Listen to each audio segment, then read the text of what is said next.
today's work session. So the overview, on March 26th, Council passed Ordinance 2025-05.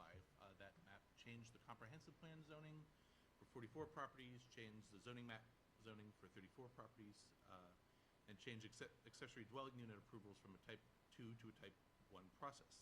This all met the requirements for efficiency measures as part of our sequential review work plan, basically using land within our urban growth boundary more efficiently, so that ultimately our urban growth boundary amendment doesn't have to take on as much rural land. It's part of the state requirements for urban growth boundary expansion for residential. So these changes will also impact the Goal 14 findings of residential land need for the urban growth boundary amendment. So that was the piece I just mentioned. So that's what was passed then. Before going into the reasoning of the repeal and replace option, I wanted to read out the transportation planning rule, which is part of the evaluation criteria for all zoning map and development code changes.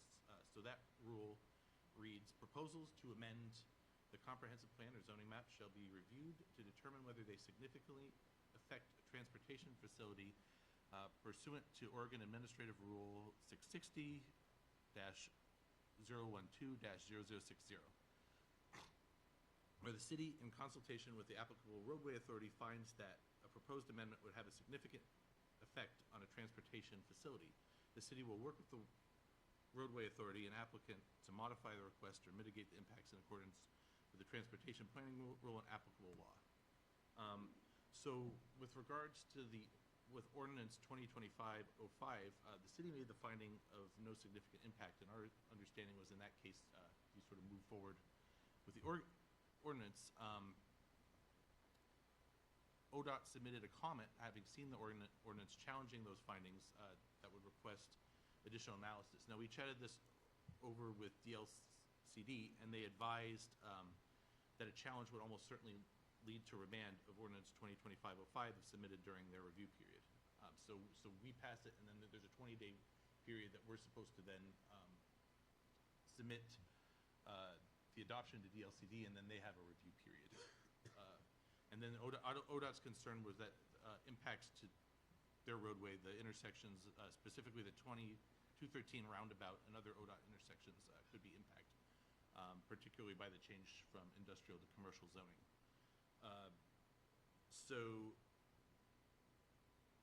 This basically where and what we presented to you at that hearing was that we would be chatting with ODOT and providing additional trip generation analysis for each of the areas. And so that's where we got to say, look, let's pass the ordinance. We can work this stuff out with ODOT, but what we got to by passing the ordinance was hitting the DLCD timeline for our efficiency measures, so we're still on track with them.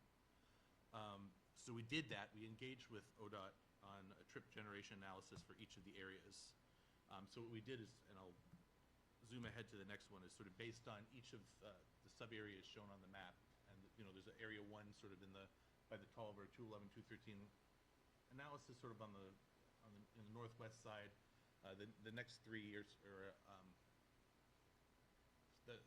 were looked at as another area. The area south of Low Road was looked at as a 3rd area, and then the area off of Shaver Ave was looked at as a 4th area.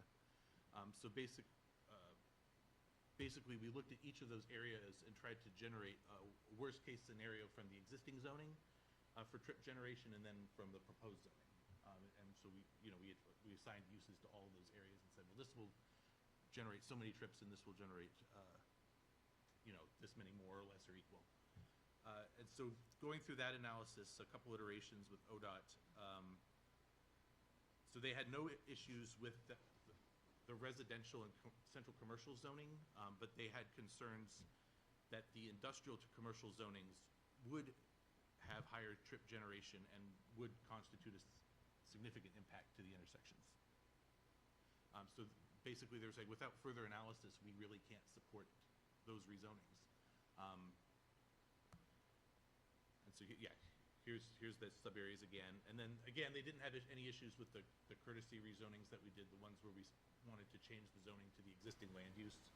They said, yeah, go ahead with that and just include that in your findings. So the proposed plan of action here is to repeal and replace ordinance 2025-05. After this meeting, if that's the direction that we get from council to follow this route, we would notice with DLCD and to the property owners of our intent to adopt a new ordinance that repeals and replaces 2025-05. The new ordinance would omit areas of high trip generation concern, and it would also include those trip generation numbers that we came up with ODOT for worst case scenarios. So it would provide more of an analysis to the transportation planning rule than we had provided before. And then ODOT would be willing to sign off for that. And I believe you have a letter from Neelam Dorman, who's the planning director of, I think it's Region 1, it's our region, for ODOT, basically concurring that they would support this course of action. So it would omit those higher trip generation areas. We'd keep the residential and central commercial rezonings, and of course the ADU change from type 2 to type 1. And then the city will be applying for transportation and growth management grants through ODOT. In both the 2025 and 2026 cycles, this would be work to supplement and to bolster our comprehensive plan amendments in accordance with the urban growth boundary amendment. So once you bring new land into the city, then you have to rezone it, give it a comprehensive plan designation. And then once it's done that, then you have to evaluate what the impact on transportation facilities will be. So we're going after these grants. We've heard they're very aggressive and are very competitive in this cycle. We'll have a chance to do it in the 2026 cycle and fit within our timelines. So the study would cover, transportation consideration of the comp plan amendments, and then we would also include we would update our transportation systems plan for consistency with our EOA and HNA. And that's sort of really this issue's generated with how the transportation system plan accounted for trips, because we haven't done these background studies in so long. They're basically looking at the existing, our transportation systems plan was basically looking at our existing urban growth boundary and full build out within that, and wasn't considering any rezoning.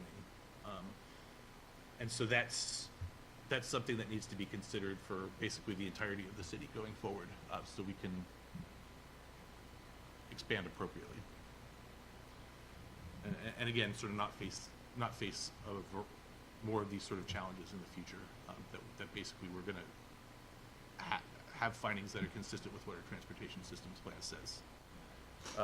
So in the interim, individual projects could still make findings supporting zone changes. So if somebody wanted to come into one of those areas, the applicant could do the background analysis and any transportation systems plan updates that would be appropriate.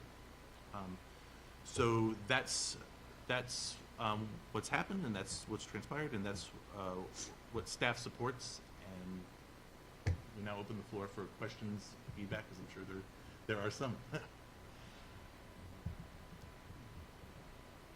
I'll start. Now, I for the record, I'm keeping my composure here because I just read between the lines on this, and I'd like you to clarify it. The $2.5 million that we just put in for a roundabout, that's hindering us from growing, or our city planning and our council from doing their job because they don't think it's going to be able to handle the traffic flow from these zoning changes? Is that, in a nutshell, what you're saying? So basically another state agency is coming in and trying to tell us how we as councilors that were voted in by the city, by the voters of this city, on how we should zone our city. Is that a fair estimate? Certain portions of it, yes, absolutely. So as a council, if we were to decide that, no, we voted on this is how we're gonna do, and I'm not saying this is what we will or won't do, it's, of course, it's up to the council. What would be recourse? What is the potential? So we anticipate that DLCD would remand the study based on ODOT's objection. And if they remanded it and we tried to push it through at that point, that would be an LCDC matter. So basically LUBA, we would go to LUBA. We don't think there's a high likelihood that we would win in LUBA. Our analysis of the land, I'll kind of nutshell what Mr. Zinder said, he got a little technical there. Bless you. Ultimately what happened was there was M2 land, light industrial, or M1. There was some M1 and some M2. So the light industrial, most of the light industrial uses, the most impactful uses are very much the same as the high impact commercial uses, right? So you can put a gas station, for instance, on light industrial land and on commercial land. That's a major trip producer. So when staff looks at that, we say, rather than going out and spending $25,000 or whatever it is on a full impact study of that intersection, we say the highest impact uses seem to be the same, so this is a finding of no impact, because they can develop the same stuff in commercial as they can develop in light industrial. That has basically been our standard transportation rule analysis that has not been objected to on any of the other things that we've done in the past. For some reason, this particular thing, and I think it does have to do with the roundabout, but maybe. Yeah, and they were concerned with some of the 211, 213 as well. That analysis wasn't done for that. So. Which there's a difference in that. We didn't just sink $2.5 million into it on their engineering, their prints, where they just brought us something brand new and basically put a noose around our throats because they didn't plan for our future. Yeah, and it raises an additional question of what happens when the rest of the city does expand and build out, because obviously that's going to have impacts on the roundabout regardless, right? So, yeah, at the end of the day, what ultimately happened is we tried to work with them, produce an analysis, go through this process with them on those lands, and couldn't get to a place where they were comfortable and satisfied. So, you know, the least risky alternative for this was to kind of go about it the way that Mr. Zinder is proposing, to repeal just those couple of those few properties that ODOT has an objection to. And when we do go through the more significant urban growth boundary expansion process, like he was saying, we'll be doing updating our transportation, our transportation system plan, and at that time we'll be able to make the case and findings for zone changes if they're there to be made, right? The analysis will prove that out, but those analyses will be available to us, and then you guys could potentially look at zone change at that time. So really what it does is it delays it, those particular zone changes, but we were trying to find the best path forward without a bunch of financial risk. And we think that we can ultimately, if the analyses are there and they're accurate, we can ultimately end up in the same spot. So it's just an analysis issue, that they were uncomfortable with our analysis of saying, hey, same uses are allowed here, so what's the difference? And with the remand, the other option then would be to come back with a different ordinance at that time as well. And we just figured by doing it up front, we'd save some time and heartache. Well, I'll chew on this for a bit. Does council have anything? Well, Right. so ODOT did not do their due diligence in preparing for this roundabout, and now is saying, oh, sorry, we didn't plan accordingly for growth? I think it's, well, yes, in short, but the longer is it's a bit more nuanced than that. The city's transportation system plan looked at the city at full build out and did not look at the city with the UGB expansion, because that's not what transportation system plans do. They look at the land that you have. And then when ODOT came in and built a roundabout that was aimed at full build out of our city in accordance with our transportation system plan, cities, what they didn't do was say, wait a minute, this city has like 20 acres left in its UGB. It's gonna grow. They didn't do that part. So it's hard. It's hard. Trust me, I would be the first to point a finger if there was one to point here. It's hard to point the finger directly at ODOT on this because our TSP does only anticipate full build out of the city, but I think there is some culpability in the fact that as professionals and people whose sole job is to manage a transportation system, that they ought to be saying, wait a minute, we're going to put $9 million, and we did what, 2.5, right, or 8 million and 2.5 towards this roundabout. We should probably make sure that this thing is going to serve the city for the next 20 years at a minimum, and that didn't happen. So I think there's probably culpability both directions, but we follow our TSP, and that's kind of what we go off of. So it's hard for us to make a case like if we had a developer coming in and they had to build that roundabout, for instance, it would be a really difficult analysis for us to do and perform to say, wait, you've got to build this a lot bigger because we don't yet have the land, you know, and all of that good stuff. So we can't. They really don't let you anticipate how much land and how densely occupied that land's going to be in order to make a determination. Does that make sense? It's almost like you have to build the thing when the plan is first made in order to have it be accurate. But on the state highway, that's obviously something that I think they should probably be looking at when they're building major pieces of infrastructure, is whether or not it's going to serve the community for 20 years. And to just take they basically took a conclusory approach of saying, hey, well, the TSP says this, right? But that TSP was not built for the 20 years. It had already been 5 or 6 years, so it was only built for the next 15. You didn't anticipate and can't anticipate literally the growth because you don't know what it's going to be. So it's Yes, ma'am. Sounds to me like both agencies involved in the roundabout, both ODOT and the city, perform this according to the way things are supposed to be done. You look at the current TSP, which is all you could do. It's easy in hindsight to say we shoulda, it's easier to say they shoulda, to be quite honest. But we shoulda maybe also, at that time. And to hold somebody's feet to the fire over that now seems a little late.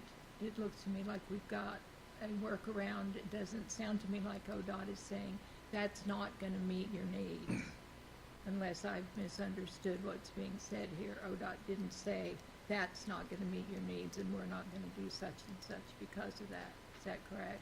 That's right. They want a fuller analysis before they'll make any sort of a decision. So they'd object on the basis of that they can't support, but they're not supporting either. Sorry, excuse me. Right. So it'd be just basically objection on the basis of lack of information is what their kind of position is. Mm-hmm.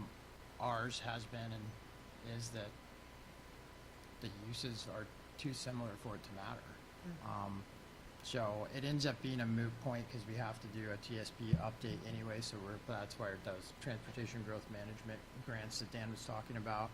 We'll apply for one this year. If we don't get it, we still have next year to apply for it. We'll get priority application status for being a second-year applicant as well if we weren't to get it this year.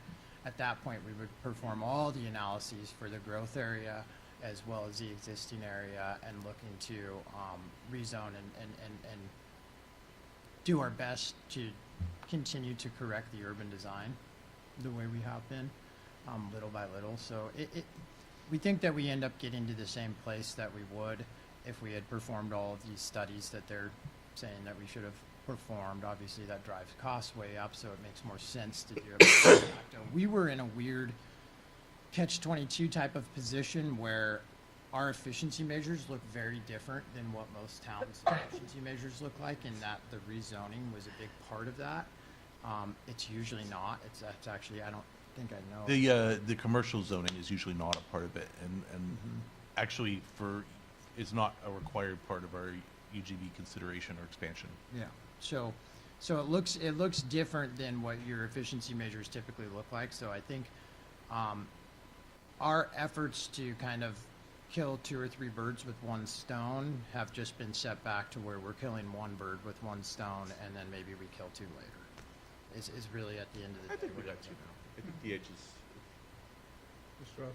Just a quick little, when Mac answered your question, he said, yes, but it's nuanced.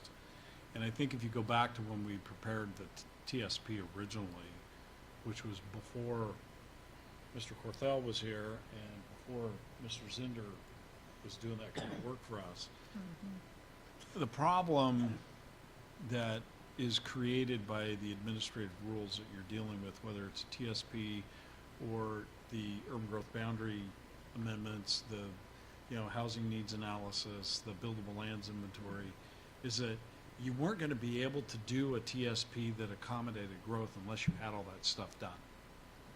So you couldn't add all that area in your TSP unless you could prove that you needed it.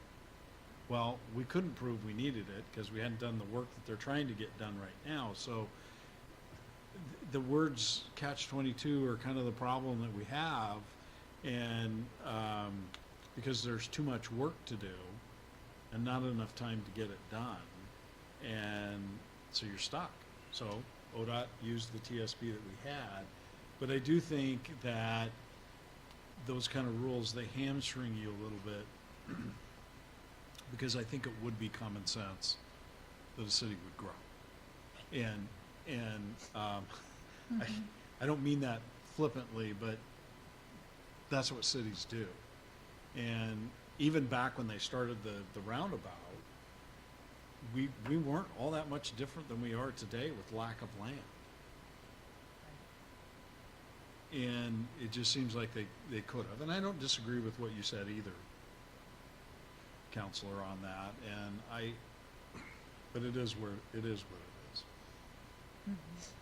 It's to add to that a little bit, it's an interesting dynamic of, you build a 20-year plan. Our master plans look at a 20-year planning horizon, and then we update them hopefully every 10 years, right? Because you never get to that 20th year. Things change in between the time certain projects get done, either by a developer, or maybe there's this opportunity, or hey, we had enough funding to do this project that was further down the list, but not enough funding to do this project that was way up the list.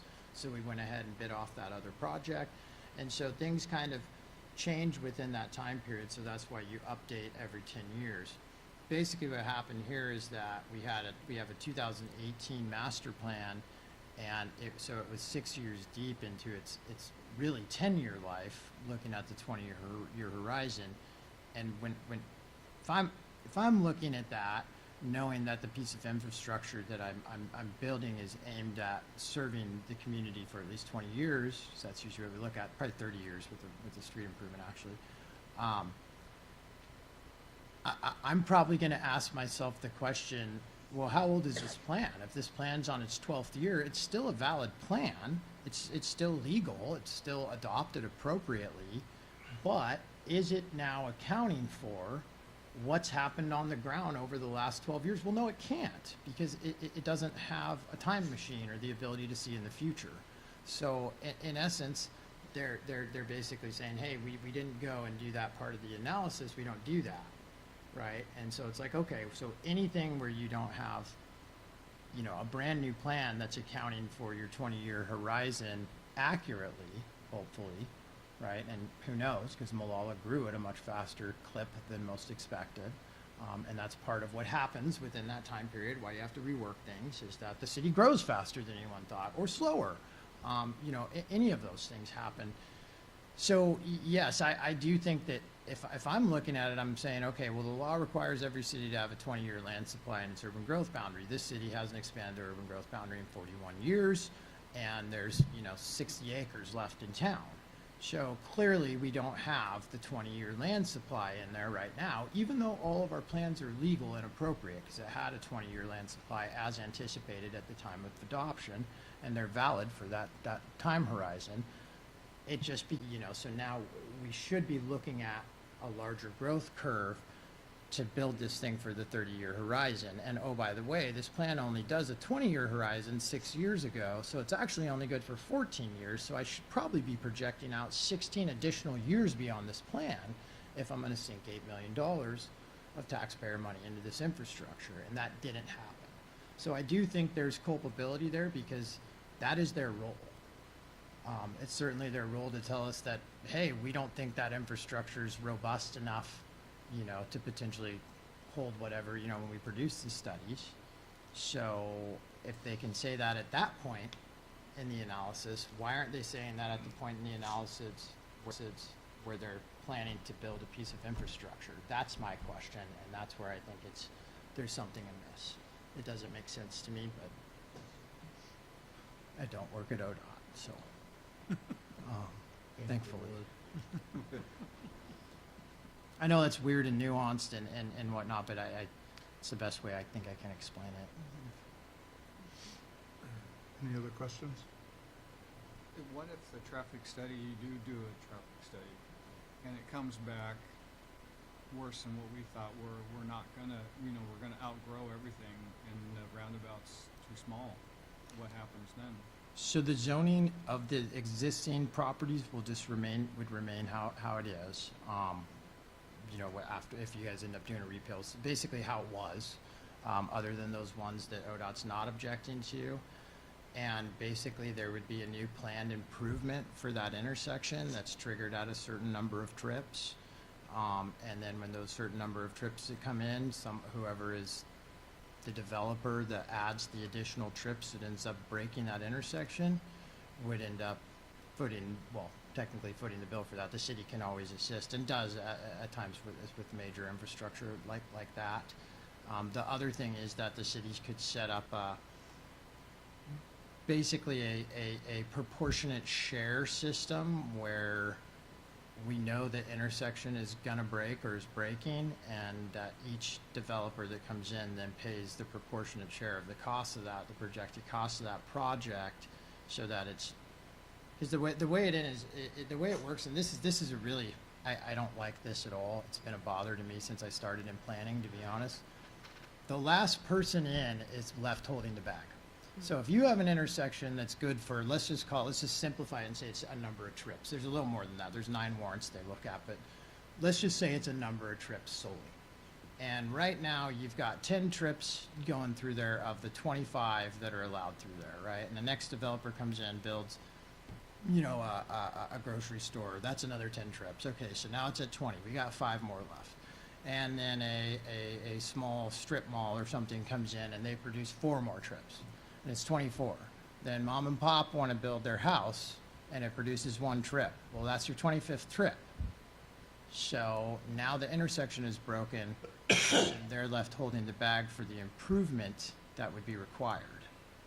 So that is often why the city, especially in the urban renewal zone and other places, that with these offsite improvements, the city comes in and assists if we have the funding to do that, and says, wait a minute, it's not really fair that you're paying to upgrade this entire intersection at the cost of, you know, if we're doing a traffic signal, $2 million, right? So, you know, you need to put a traffic signal and that's $2 million. Well, wait a minute, I'm producing 1 trip or 2. That just doesn't seem fair, but yours is the trips that broke the intersection, right? So that's why it's important for us to either have some opportunity funds available in urban renewal or other places, so that when that happens to people, that the city can come in and kind of make it right. The unfortunate part is the only place that it seems to happen around here is on ODOT's highway, and they're not participating in any of it monetarily, No. which seems very unfair. So, you know, and then sorry. No, I thought you were done. Oh, I am. I would also, you know, we need to pay close attention to, which I know we are at a staff level, because your question is important, because if you take a look at what's happening at the state legislature level and what they're doing to dismantle some of the things that we have known to be true in land use, development, so on and so forth, but the agencies that also work in that field are not, like, I would say they're not coming along at the same pace. So when we get our traffic study done, some of this stuff might not matter based on what's going on at the state level. And it makes it really difficult for local governments especially smaller communities, medium-sized communities that don't just have people working on this stuff 24/7. Because I know if you look at what Mr. Zinder and the other folks in Mac's department are dealing with, they also have to deal with, I don't know, Bob, who comes in with the development, and they got to deal with those things too, and our own projects that we're trying to improve the city with, and it's a difficult time to try to figure this stuff out. It's really difficult. Yes, sir. One last question from me at least. Would the build out of Molalla Forest Road take any of those trips off of the roundabout? I mean, would that relieve some of the pressure there? I'd have to perform a fuller analysis. It would probably create more trips. Yeah. Good try. Right. So no. I think It was a great question. I think probably because we would have to do a fuller analysis because that one's kind of off-site from the location, so that we'd have to do a fuller, traffic study on it to say anything intelligent there. One thing I think is important to stress is that what Mr. Zinder's done, he's worked really hard on trying to get this thing through, producing several studies, working with ODOT, multiple phone calls. I mean, it's really been monopolizing his time and frankly his spirit. At the end of the day, he found a workaround that does not cost us any more money. It is not a cost to the city. So other than his time spent trying to produce those studies, of course, and working with ODOT. But his workaround doesn't produce an additional cost to the city, and it gives us the opportunity with the appropriate studies to end up at the same place that we had hoped to end up after the passage of the ordinance. So the workaround he's proposed really is, in my ever humble opinion,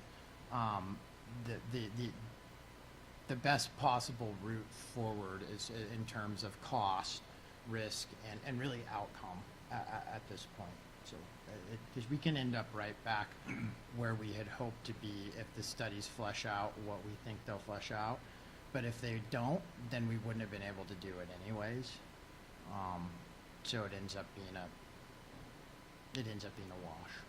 I think a second thing to come out of this is as we approach, it may be a blessing in disguise that some of this stuff came to a head before we went out for this TGM grant, because now we are acutely aware of what some of the challenges are with the TSP, both in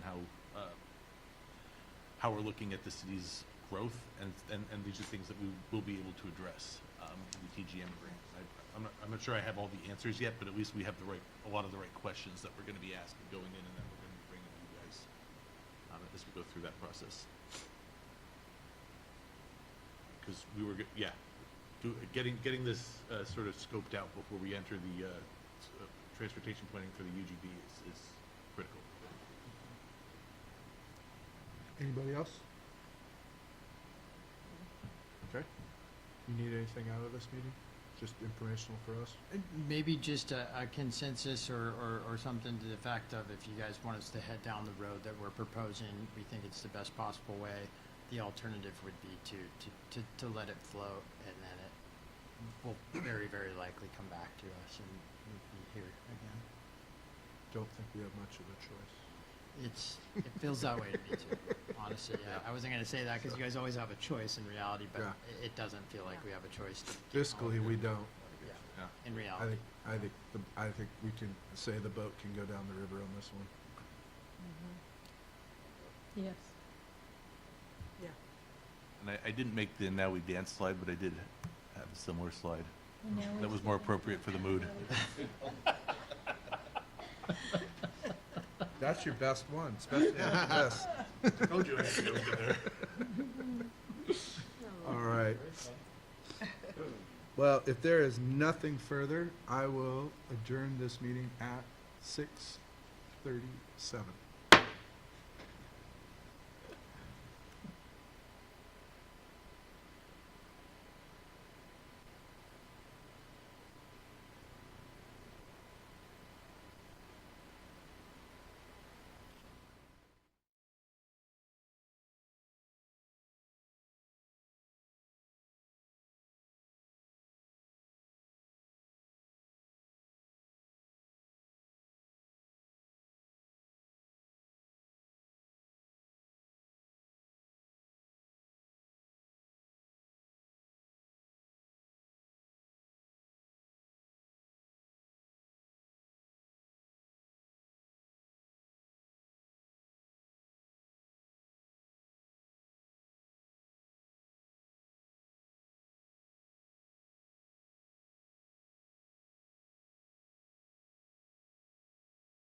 Good evening. This is a regular meeting of the Molalla City Council for May 14th, 2025. Please join me in the flag salute.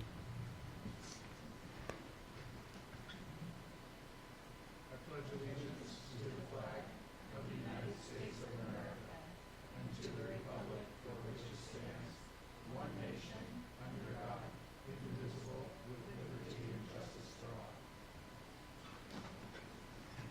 All right, good evening. This is a regular meeting of the, oh, never mind, we already did that. I would like to remind all participants, including staff, elected officials, and members of the public, that Robert's Rules of Order will be enforced in this meeting. We welcome your opinions and look forward to your polite participation. Audience members, we request that you silence your cell phones and not conduct side conversations during the meeting. Thank you. Up next, we'll start off, do roll call with Councilor Gilmer. Counselor Gilmer present? Counselor Schenkel present? Counselor Childress present. Mayor Kaiser present. Council President Vermillion present. Councilor Bartholomew present. Dan Huff, City Manager, present. City Recorder Christy Teets present. Senior Planner Dan Zinder present. Violet Brown, 3J Consulting present. All right. Do staff or council have any changes to the agenda tonight? Mayor, thank you. There is a change in the agenda this evening.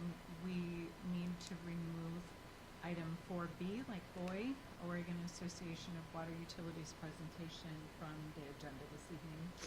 Okay. Mr. Somebody- Mayor, Yes, ma'am? we also need to move item 5A down to 8B. 5A. Actually, it would go with 8A as part of public comment. With 8A, pardon me. Certainly. Pardon? So we'll leave 5 just for regular public comment, and then we'll just add someone to 8A. Yes, please. Okay. I will entertain a motion on removing line item 4B from our agenda. I move Molalla City Council to remove item 4B from tonight's agenda. I second. Moved and seconded. Any discussion? Christie, we call the roll? Certainly. Counselor Gilmer, Aye. Counselor Schenkel, Aye. Counselor Childress, Aye. Council President Vermillion, Aye. Counselor Bartholomew, Aye. Mayor Kaiser. Aye. Thank you. Vote passes 6-0. All right, up next will be consent agenda consisting of work session meeting minutes, April 23rd, 2025, city council meeting minutes, April 23rd, 2025, and resolution number 2025-06, council fees reimbursed to the Molalla City Council Fund. May I have a motion to approve the consent agenda as presented? I move that we approve the consent agenda as presented. I second. It's been moved and seconded. Any questions or discussion? Yes, sir. Yes, ma'am. Unless I'm off here, I don't believe this is what we read as part of the consent agenda. 3C. 3C, resolution number 2025-06, council fees reimbursed to the Molalla City Council Fund. What was, Okay, mine has something different. okay. It says adopting the cancellation policy. Is that what you're talking about? Yes. Do I need to say adopting? It's not on my sheet. Let me check the resolution really quick. Sorry, I'm working with a new agenda management program, so I'm bouncing in between two screens. It's- Creating these, so it would be adopting a cancellation policy for city councilors attending city events. That's what it should be, yeah. So, I will amend what I said, and it will be resolution number 2025-06, adopting council fees reimbursed to the Molalla City Council Fund. No, Still sir. said it No. wrong. No, It's, Not good enough. it would be this. Okay. Third try. Always a charm. All right. I'll amend to resolution number 2025-06, adopting a cancellation policy for the city councilors attending city events. There you go. I make a motion we approve the consent agenda as verbally presented. Nice second. Moved and seconded. Any discussion? Christie, we call the roll. Counselor Gilmer, Aye. Counselor Schenkel, Aye. Counselor Childress, Aye. Council President Vermillion, Aye. Counselor Bartholomew, Aye. Mayor Kaiser. Aye. Thank you. Vote passes 6-0. I was hoping to get my training wheels off today. You brought them with you, though. Huh? You brought it with you. I did. Next, presentations, proclamations, ceremonies. We're gonna have a presentation on NAMI, Clackamas County Mental Health Department. And please come on up. I think you're going to the computer. And I don't have your name, or, I know you're with the county. If you could say it into the mic, please.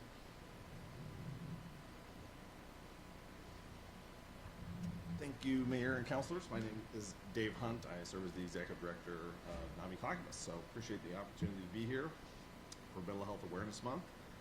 I have several slides, and I've given each of you a brochure about NAMI Clackamas, as well as one of our upcoming parenting and mental health conferences at the end of this month. So, I can just advance here, I assume, right? I think it's a scroll.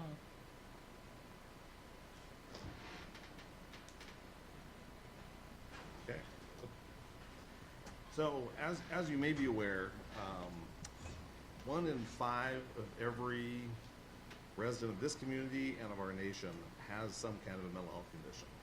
It might be something like bipolar disorder or schizophrenia. It might be something like anxiety or depression.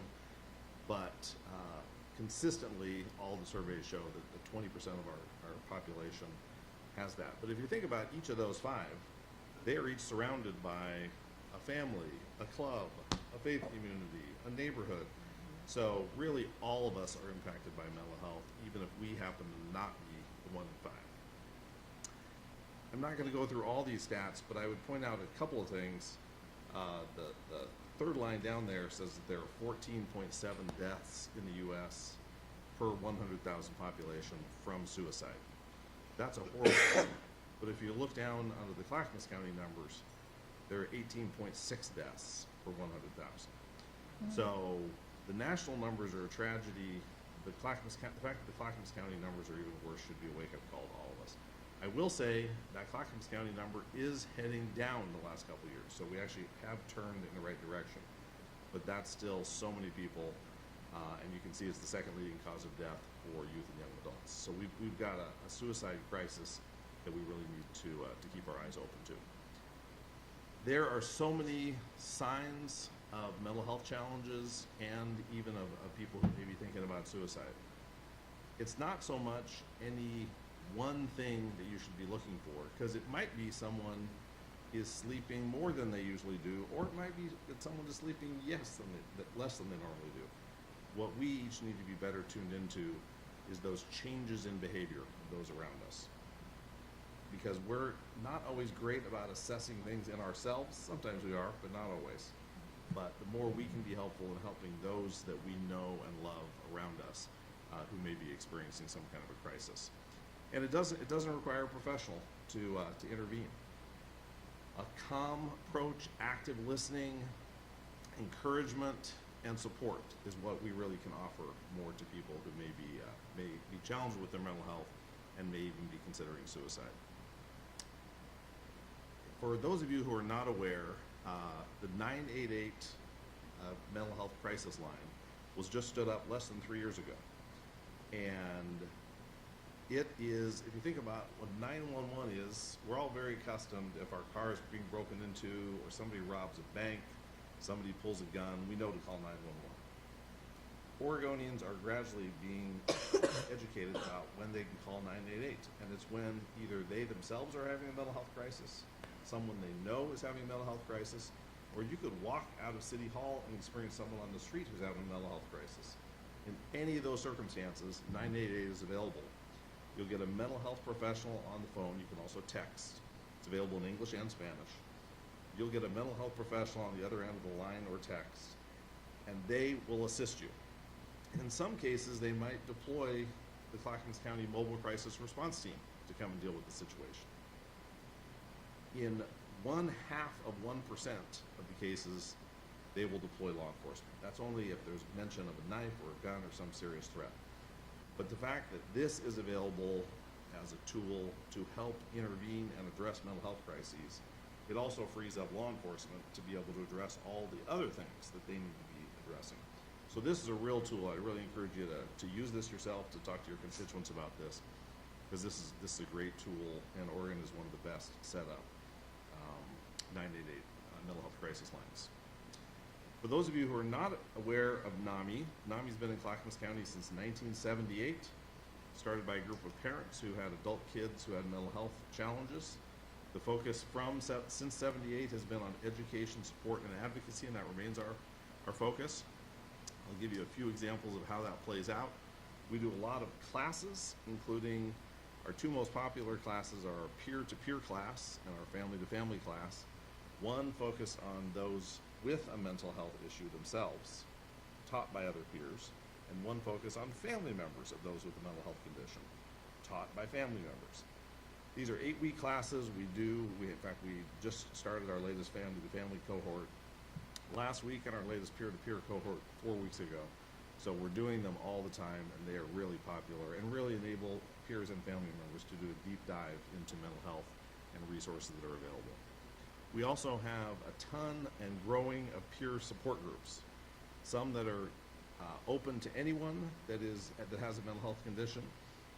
We have a specific Latinx support group that's online, a specific women's support group that meets in Milwaukee, a specific queer support group that meets online, and we now have a weekly peer support group in the county jail in Oregon City, specifically for adults in custody. We also have several family support groups that are meeting, and a new family book club that's starting up later this month. So lots of opportunities for peers or family members to connect with others in a support group environment.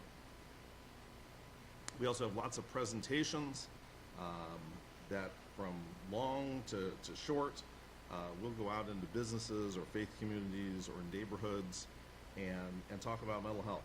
I like to say where 5 or more are gathered, we are happy to come out. My pastor does not like that. He thinks it should be where 2 or more are gathered. But we say we're 5 or more gathered. So if you are part of a business or part of a civic club or part of a faith community or neighborhood, we'd be happy to come out and talk about mental health, not just in May, but throughout the year. We also have 3 peer support specialists on staff who meet with clients, some peers, some family members, to provide them support. A lot of folks are looking for help and may not have insurance, or there is a severe lack of mental health professionals in our community and state, or maybe the mental health professional they have doesn't take their insurance. There are all kinds of reasons why people can't access a therapist. A peer support specialist is a great either step toward getting a therapist, or in some cases a substitute for having a therapist. Somebody who's not trained as a therapist but trained as a peer support specialist can offer support and access to resources. As I mentioned, the support group we have in the county jail, we also teach 3-day-a-week classes now in the county jail in Oregon City, and that's a great resource. There's so much intersection between mental health and the criminal justice system. We're trying to address that directly. We also have volunteers every week in Clackamas County courtrooms, especially the mental health courts, that are there for family members of those who are incarcerated who have mental health challenges. So again, trying to assist both peers and family members. Everything we do, every slide I've shown you is offered 100% free, no mental health diagnosis required, no referral, no insurance. It's a terrible business model, I will tell you, but it's very accessible to people across our county who need the assistance. That happens through a bunch of volunteers. So if anyone is interested in being a volunteer, we have lots of short-term and long-term opportunities for volunteers. I think right now we have 120 volunteers that do everything from teach classes to facilitate, to march in parades, to table for us. So lots of opportunities for volunteering. And we also have several events. You can see we have a comedy night every year. We have our walk, which is actually coming up this Saturday. We have a theater night, which is a new addition. For those of you who haven't been to Clackamas Repertory Theater in Oregon City, they've donated a whole block of tickets to their production of Sherlock Holmes in the Precarious Position on Thursday, June 26th. So those tickets are $35, 100% of the proceeds, because of Clackamas reps' generosity, are going to NAMI Clackamas. And then we have our auction in September. So I will stop. Oh, actually, one other thing I did want to mention, it's not on the slide, but you do have this flyer, is our Parenting and Mental Health Conference. This is the second one we've done of these. This one will be on Saturday, May 31st. We did one in Canby in the fall. This one in Oregon City will be happening the last Saturday this month. It's specifically for parents of school-age kids. I'm so thankful that my kids are now young adults, because being a parent of a school-age kid is tough duty, and there's so many mental health challenges that those kids are dealing with. So this is specifically for parents, and there's going to be mental health professionals there from schools and from the community. There will be parents there talking about their experience navigating mental health with their kids, and youth there talking about their experience from the youth perspective. It's 100% free, as the flyer said, free lunch, free childcare, and free Spanish interpretation for registrations required. So for folks who may be watching this, they can go to register at tinyurl.com/PMH, as in Parenting and Mental Health, PMH Conference. Would be broadcast? It will not be broadcast, and that's principally because the stories told by the parents and the youth are so personal. They're willing to open up in that room, but for privacy reasons, we don't record that one. Questions, comments? Thank you very much for coming in. Well, and I do go ahead. want to say thank you for coming in, and I had recognized this was National Mental Health Month, and it is such a prevalent thing, particularly in Clackamas County, and how we came to be there, no one knows. But I've been familiar with your organization for many years. I used to work at Foothills Community Church, which hosted a lot of classes there, and I thank you for the work that you're doing and getting out and spreading the word. We're going to have an event in August called Celebrate Molalla, and I don't believe we have had you table there before. We were looking at doing that when leadership changed. I think you came in about a year and a half or two ago. About 2.5. 2.5, that Yeah. long now. Yeah. Okay. And so I will be getting in touch with you for Okay. that. Good, thank you. Mm-hmm. Excellent. Anybody else? Yes, sir. I just want to say thank you also. I work with children ages 5 to 11, elementary school, and there is a huge need there for that age group also. I see it every day. So thank you for your work that you're doing. Thank you. You know, we do a lot of presentations in high schools, including your local high school here. One of the most encouraging things I find being high school students is all the stigmas that we have, old people, are not present.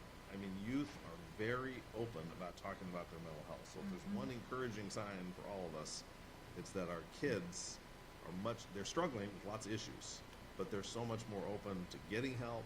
They're open to seeing a therapist. They're open to seeing a peer counselor. They don't have the same stigma that we do. So it's encouraging about the future, but it's going to be a long way until we're all replaced by them. So we have work to do. Well, thank you for coming in, sir. We appreciate that. Thank you for having me. Appreciate it. Thank you. All right, up next. Come on up, Joshua. Police facility construction update. Mr. Huff, have your staff report. Well, my staff report is to introduce Joshua Dodson, our project manager for our police station that's coming along. And I know that any of you have driven down Grange Avenue. You can watch it. You don't even hardly need a tour, but coming along great, and he's got a story to tell you, so I'm going to let him get to it. All right. Well, good evening, and thank you so much for letting me be here this evening, Mayor and council folk. If you would turn to page 76 in your packet, that's where we're going to start. And in short summary, this project is within all the scope that we've wanted. It is scheduled to be on time, and it is scheduled to be on budget. And as we talk a little bit further, we're probably gonna be under budget. Oh, nice. So if you look at page 76, the first two items they're the non-change sections for your guys' reference, as you have this in your hands. So I won't go over those again, but it talks about the project vitals and the project team. The section 3 is the overall project budget. And we have a $22 million budget, and we're showing the spend down as an overall pie. And the red symbolizes what we have. I'm not sure if you guys have color, but the red symbolizes what we have spent. We've spent 8.3 through April, and roughly 38% of our budget, and we've got 62% of our budget remaining. And if you flip the page, there's another chart that is titled Total Molalla Police Department GMP, which is guaranteed maximum price. Our contractor is PNC Construction, and that total GMP is 16.8 million. So the construction amount makes up the majority of all of our budget, as we know, and we want to track that, and we're tracking it very carefully. And to date, we have spent 6.5 million, or 38%, through March. There's always about a month or two lag with our construction cash flow and our normal cash flow on the project, where I get accounting sync up with the city. And the remaining money that we have is 10.4 million. And then to get even more granular is the last pie chart. And that is within the construction contract, the guaranteed maximum price, we have a contingency that's specific for the project, that's for construction. And it's about 903,000. And we've only spent 122,000 of that today, if everything gets approved. So the way I work this is every day I can look at this log and look at a worst case scenario, all of our upcoming rough order of magnitude items and our approved items, and those together only total 122,000, which is 14%, which really on a project like this is outstanding. So there may end up coming savings from this pot of money. I always assume this is going to get spent. And so far we're tracking on not really having to spend all that. And there's a lot of reasons too. So we've got a really good designer, we've got a really good contractor, and we're working well together. But this contingency that's within the contract, something that folks ask, is this the same as change orders? So far we've had 0 change orders on this project, and we probably won't have any change orders. If we do have a change order, it's going to be at the end, and it'll be called a GMP reconciliation, where we go through and find out any savings, and they give it back. So it'll be a deductive change order. In this case, these are contingency items spent within the contract. They actually cost less. The contractor only gets their fee on these, which is like 3%. As opposed to if it was a change order, they'd get 15% labor, 10% materials, 10% this, 5% for sub-tier. It's a lot more expensive. So that's a benefit of this method of contracting that is a direct benefit to the city in terms of changes in a contract, which we always have. Sections 4 and 5 are, each time I do this, I'll have the designer and the contractor, the main representatives, provide just a paragraph from their eyes of what they're doing currently. So you can feel free to read through some of these just to get an idea of what's the architect doing right now, what's the contractor say, as a quote from them, not just from me. Pay attention to this little schedule here that's on the bottom, and it's just another way to look at a schedule. The shades is everything that we've done to date. The highlighted is where we're at today, and then obviously the stuff to the right is when we're going to finish Christmas of this coming year. And I've just highlighted some major events that, like for instance, we finished the carport, and I think I have a picture in here that I'll show you, the carport. That was kind of a neat milestone, big piece of steel that we put in. And then the next so many months, we're just inside the building, so I put interior. You just see interior work. That's all we're doing. And then pages 79 and 80 are basically a tool that I use that tracks the contractor's payment applications and it compares that to their original estimated projections. And what that does for me is I can look at the bell curves, which are shown in the graphs, and find out, are they tracking ahead of schedule or behind schedule? Is their cash flow ahead or behind what they said? And now what that can do as a manager is it can be an indication of whether they're maybe ahead of schedule or are they slipping in schedule. And there's lots of reasons maybe why they're under sometimes. Maybe there's a big purchase that it's $1 million purchase that is 1 month later that they didn't forecast. There's always reasons, but as Dan knows, I actually use this to ask the contractor, and you'll like this, I asked the contractor, hey, you're kind of consistently under your cash flow. Are you slipping behind schedule? And then I get in writing that the answer is no, we're right on schedule, and they write me a formal reply to my request, and we have that in the file for any future. If there's any sort of future delay claim, it's going to be kind of difficult to get approved. So it's a tool that we use as an owner that just protects us ahead of time on maybe why they're ahead or behind schedule. Cash flow. And then on page 81, there's a section called Interesting Things and Challenges. And I wrote down the continued working in a high water table.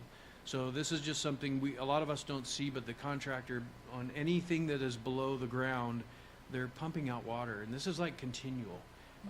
We don't see it because that's kind of something that the contractor does. We knew about it, we hit it, we're dealing with it, but it can be a challenge.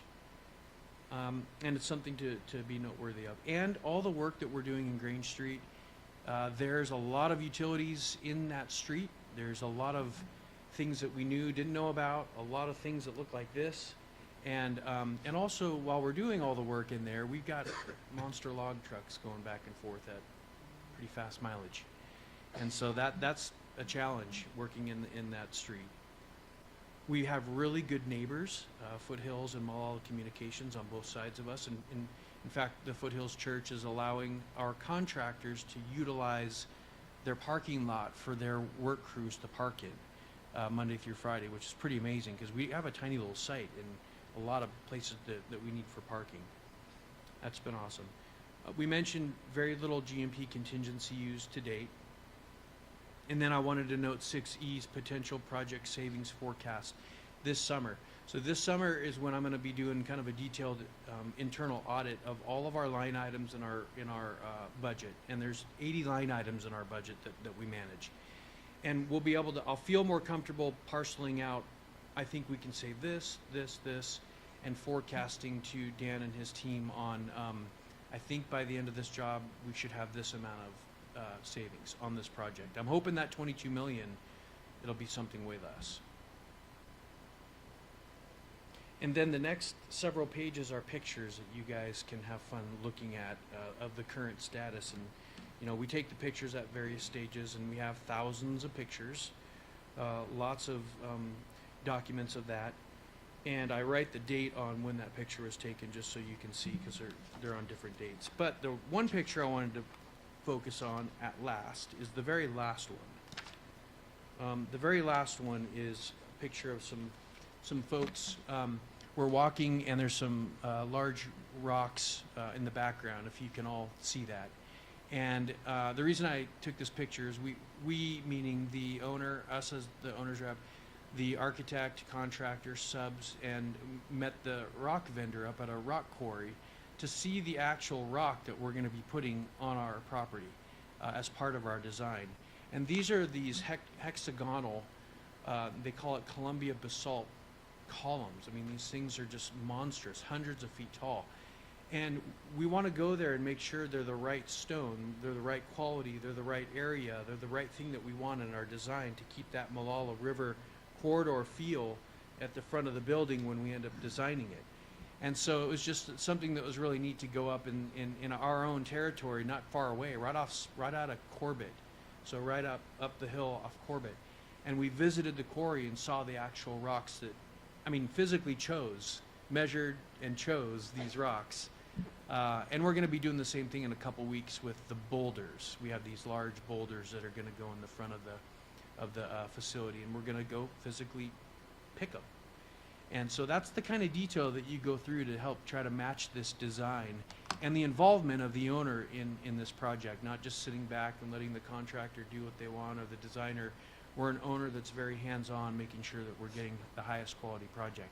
And so far, this has been a lot of fun. I think I told you guys that projects can be very difficult, but we can make them really enjoyable. And this one is a lot of fun, and I encourage you to, you know, join a meeting, watch how much we laugh.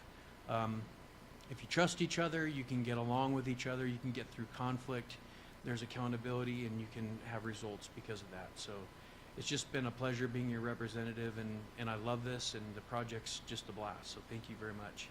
And if there's any questions, just I'm here. And I just want to add, and Joshua will attest to this, between Chief Long and I being around this project, there's very little cost excess that can get past much of anything. Mm-hmm. Yeah, Yeah, yeah. Yeah, That you mean can look you're at, asking for change? No. So always the chief, how much is that? Okay, yeah, let's go with that. yeah, yeah. Yeah, that is another way, another word is like, I'm a filtering agent. An owner's rep is a filtering agent for the owner. Nothing gets past, you know, me, so it gets filtered through before it goes to you guys, so it's, yeah. I do have one question. Figure 7, it's the second to last picture. What's the storage container for? There are actually 2 of those. They're large storage containers, and from what I gather, there's a lot of, I'll just use, like, for instance, bicycles. Bicycles are retrieved, and they add up. So we needed space, we needed storage, but we needed cheap. And I will tell you something, these were used. Mhm. So this is an example of what Dan talked about, how we had an option of getting brand new storage containers, or we can get they're called used once. Right. They came across one time, Yep. the Atlantic. They might be dented a little bit, but they were like half the cost. And so we presented that, the chief and Dan said, let's go for used, and we got them at a great price, delivered, put in place, and we're painting them a neat bronze color. It's like I don't know how to describe it. They call it a bronze color. And they're gonna just be used for storage, so. Yeah. No, I've purchased these in places I've worked before. The one-time use are great. Yeah, They're virtually brand new. yeah. Yeah, and don't forget, we have things stored in different parts of our property ownership, and so all of the things we do pertaining to police work goes on this site now. Right. So those, it's bicycles, but it might be a few other things that we Have to store. have to store, and so we have to accommodate it. Well, and the idea behind how you guys set that up, it's also, you've made it modular. It'd be really easy to stack another container on top, and you can add stairs. I've seen Yeah, where they you add could do that stairs to in them the future, when yeah. you guys need more storage.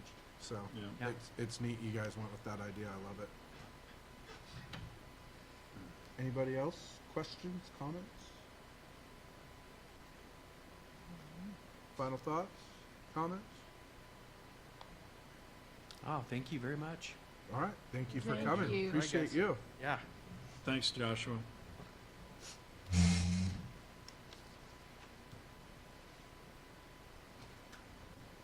All right, up next is public comment. Citizens are allowed up to 3 minutes to present information relevant to the city, but not listed as an item on the agenda. Prior to speaking, citizens shall complete a comment form and deliver it to the city recorder. The city council does not generally engage in dialogue with those making comments, but may refer the issue to the city manager. Complaints shall be first addressed at the department level prior to addressing the city council. Christie, do we have any submissions tonight? None this evening, Mayor. Perfect.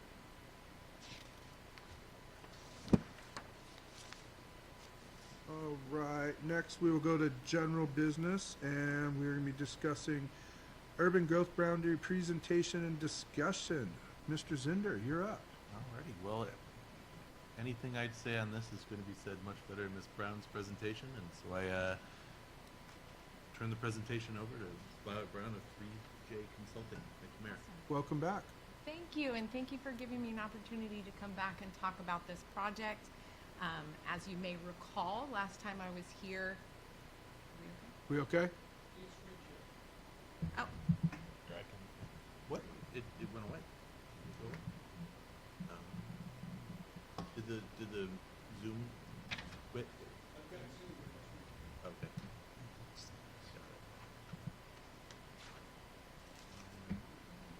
Yep. Share that.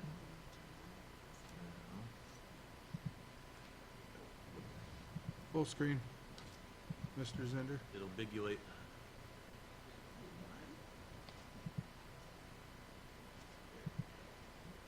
All right, back to you. You happy, Gordon? Right on. Gordon's not happy, nobody's happy. I sensed there was unhappiness. So you may recall last time I was here, we were discussing the housing production strategy, and we went into great detail over the housing needs analysis. There'll be a little bit of a review of that because the urban growth boundary also relies on the housing needs analysis. And so today I'll give a little bit of an overview of the project, which will be a bit of a reminder, and then we'll try to tackle this in terms of first starting with why is the UGB being updated now, and then go into more of the technical pieces in terms of how we go about forming a study area and analyzing the alternatives for expansion. And then I'll leave you with a little bit of the next steps of what we're going to do next, because as you might be able to see from this timeline that we've been using throughout the project, so you've probably seen it before. I will be coming next month to also meet with you guys and talk about urban growth boundary again. So this is sort of phase one, setting the stage for why this is happening, what it is, and what goes into it. I see my role as a consultant is to kind of try to break down the OAR, what the requirements are, what you're required to do, what you can do, where there's moments where the public can have some input, what things are sort of dictated that have to happen. So I'll set the stage for that tonight, and then I'll be back next month. We have finished the outreach around the HPS, but we have met with the Planning Commission, also with the PAC, the Public Advisory Committee. I've met with them, and also with the TAC, the Technical Advisory Committee, and held a public meeting where I gave sort of, again, that framework. What is a UGB? Why are we doing this? What does it mean? And how does it work? And so I'll be able to, as I go through giving you guys that information, my goal is to give you the rules, give you the data, but then also kind of let you guys know what I've heard from the committees, what I've heard from Planning Commission, what I've heard from the public in the meeting, the areas where I think that people have concerns, or what some of the feedback is that we've been hearing so far. So I'll try to give that information as we go. And again, there's a lot of technical information, so just stop me if you have a question. I'm happy to go back. Also, there's going to be a ton of maps tonight, which we didn't do when I was here last time. I've seen these maps so much. I see them when I close my eyes. So but this is your first time seeing them. So if you have any questions, please feel free to ask me, because it might not be as evident as I think it is since I drew them. So yes, UGB expansion.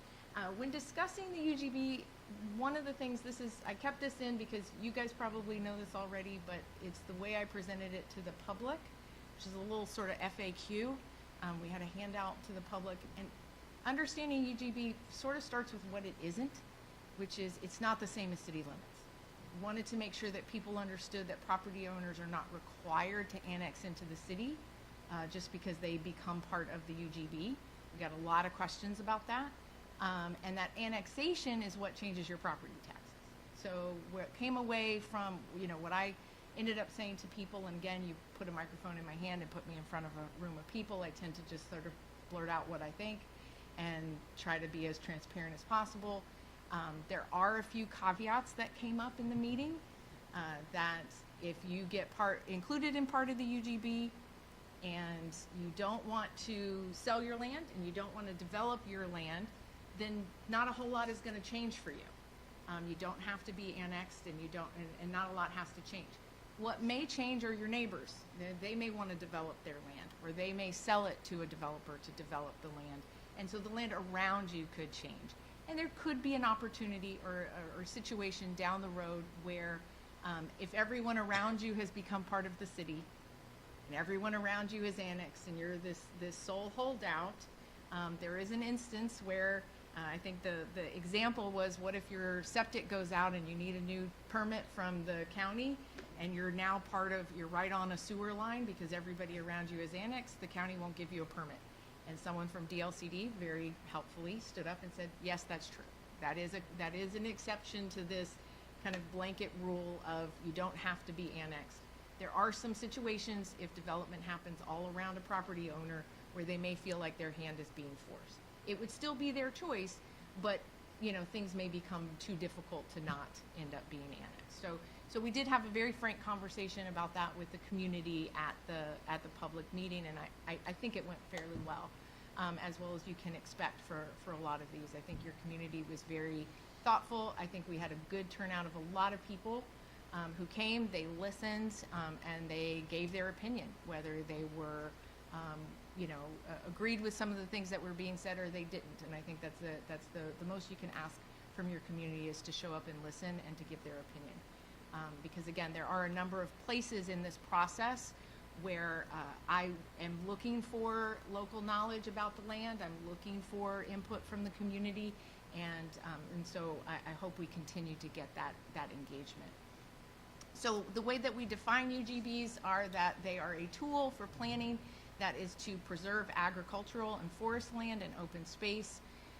We try to talk about it as not a bar for development. It's not to try to stop development, but it's to try to motivate cities and developers to think about available areas that are already in the UGB, are already urbanized, before they start looking at converting farm and forest and open space land. So again, it's trying to prioritize the land that's already in the UGB and already sort of developed or surrounded by development, and in that way try to prevent sprawl while still accommodating the 20-year growth projections.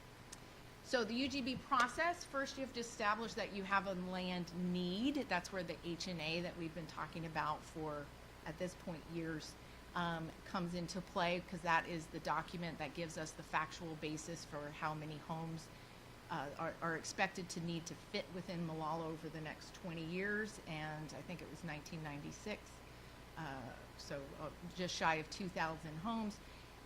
Separate from the housing production strategy that we were talking about last time I was here, which again is just what it sounds like, it's the city's strategy on how they want to encourage development, what type of housing they want to encourage.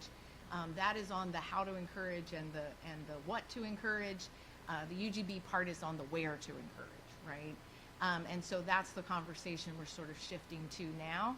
And at this part of the conversation, we're also incorporating the employment numbers you guys saw in the economic opportunities analysis that was passed back, I believe, in February or early March, which gives you some jobs numbers. So it's like the jobs equivalent of the housing needs analysis. It gives you the jobs numbers and the expectation over what kind of industrial space and what kind of available land you have. So those are the two factual documents that give us the findings that we need in order to then start to consider UGB expansion. The other thing that has to happen is efficiency measures. So the city has to show that they're efficiently using the land they already have. And so staff already did that with the rezoning, and you guys, I believe, voted on the rezoning already.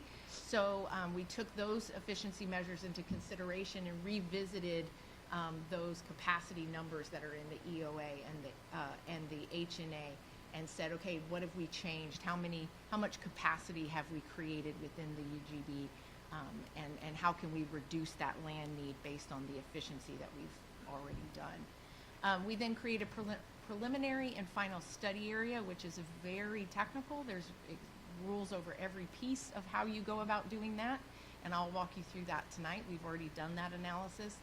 The next part of the analysis is to then set parcel prioritization. So there's different priorities over what land you go to first and what land is the land of last resort. And we've already done that analysis. Where we are now is establishing sub-areas. That's how we go about doing our sort of, what I think of as just a SWOT analysis. You go, what are our strengths and weaknesses of going this way? What are the pros and cons of going that way? That's the goal 14 location factors. I'll set those up tonight, but the results of that analysis is what we'll talk about next time. But setting up those sub areas is something that I did want public involvement on. I wanted their feedback on whether they thought that those chunks of land, treating them as areas of study, if that made sense to the public as well, or if they had some feedback on that. So again, the population, the land need for housing, we had that 1,996 units between now and 2042. I have here in very small print, assumed about 60 acres of vacant or buildable or infill development potential within the existing UGB. It did make a note that there were developments in the pipeline, and there are 287 units that have been completed since the HNA was adopted. So we can go ahead and take those 287 units off of the 2,000, because since that document was written, again, almost 2 years ago now, some of that need has already been addressed in reality, and those units have been built. And so we went ahead and took those off. And then again, like I mentioned, we had to reevaluate that capacity within the UGB to say, okay, how much more capacity did the city create by the rezoning? So I went ahead and revisited that assuming that 60 acres, and actually the city through the rezoning created an additional 42 acres of available residential land by rezoning unused, I think mostly industrial land that was unused, rezoning it to residential. One thing I will say that's a little bit technical, but for, geeks like me, find it interesting, and you can rest assured that this is mathematically sound, so I get to flex those muscles.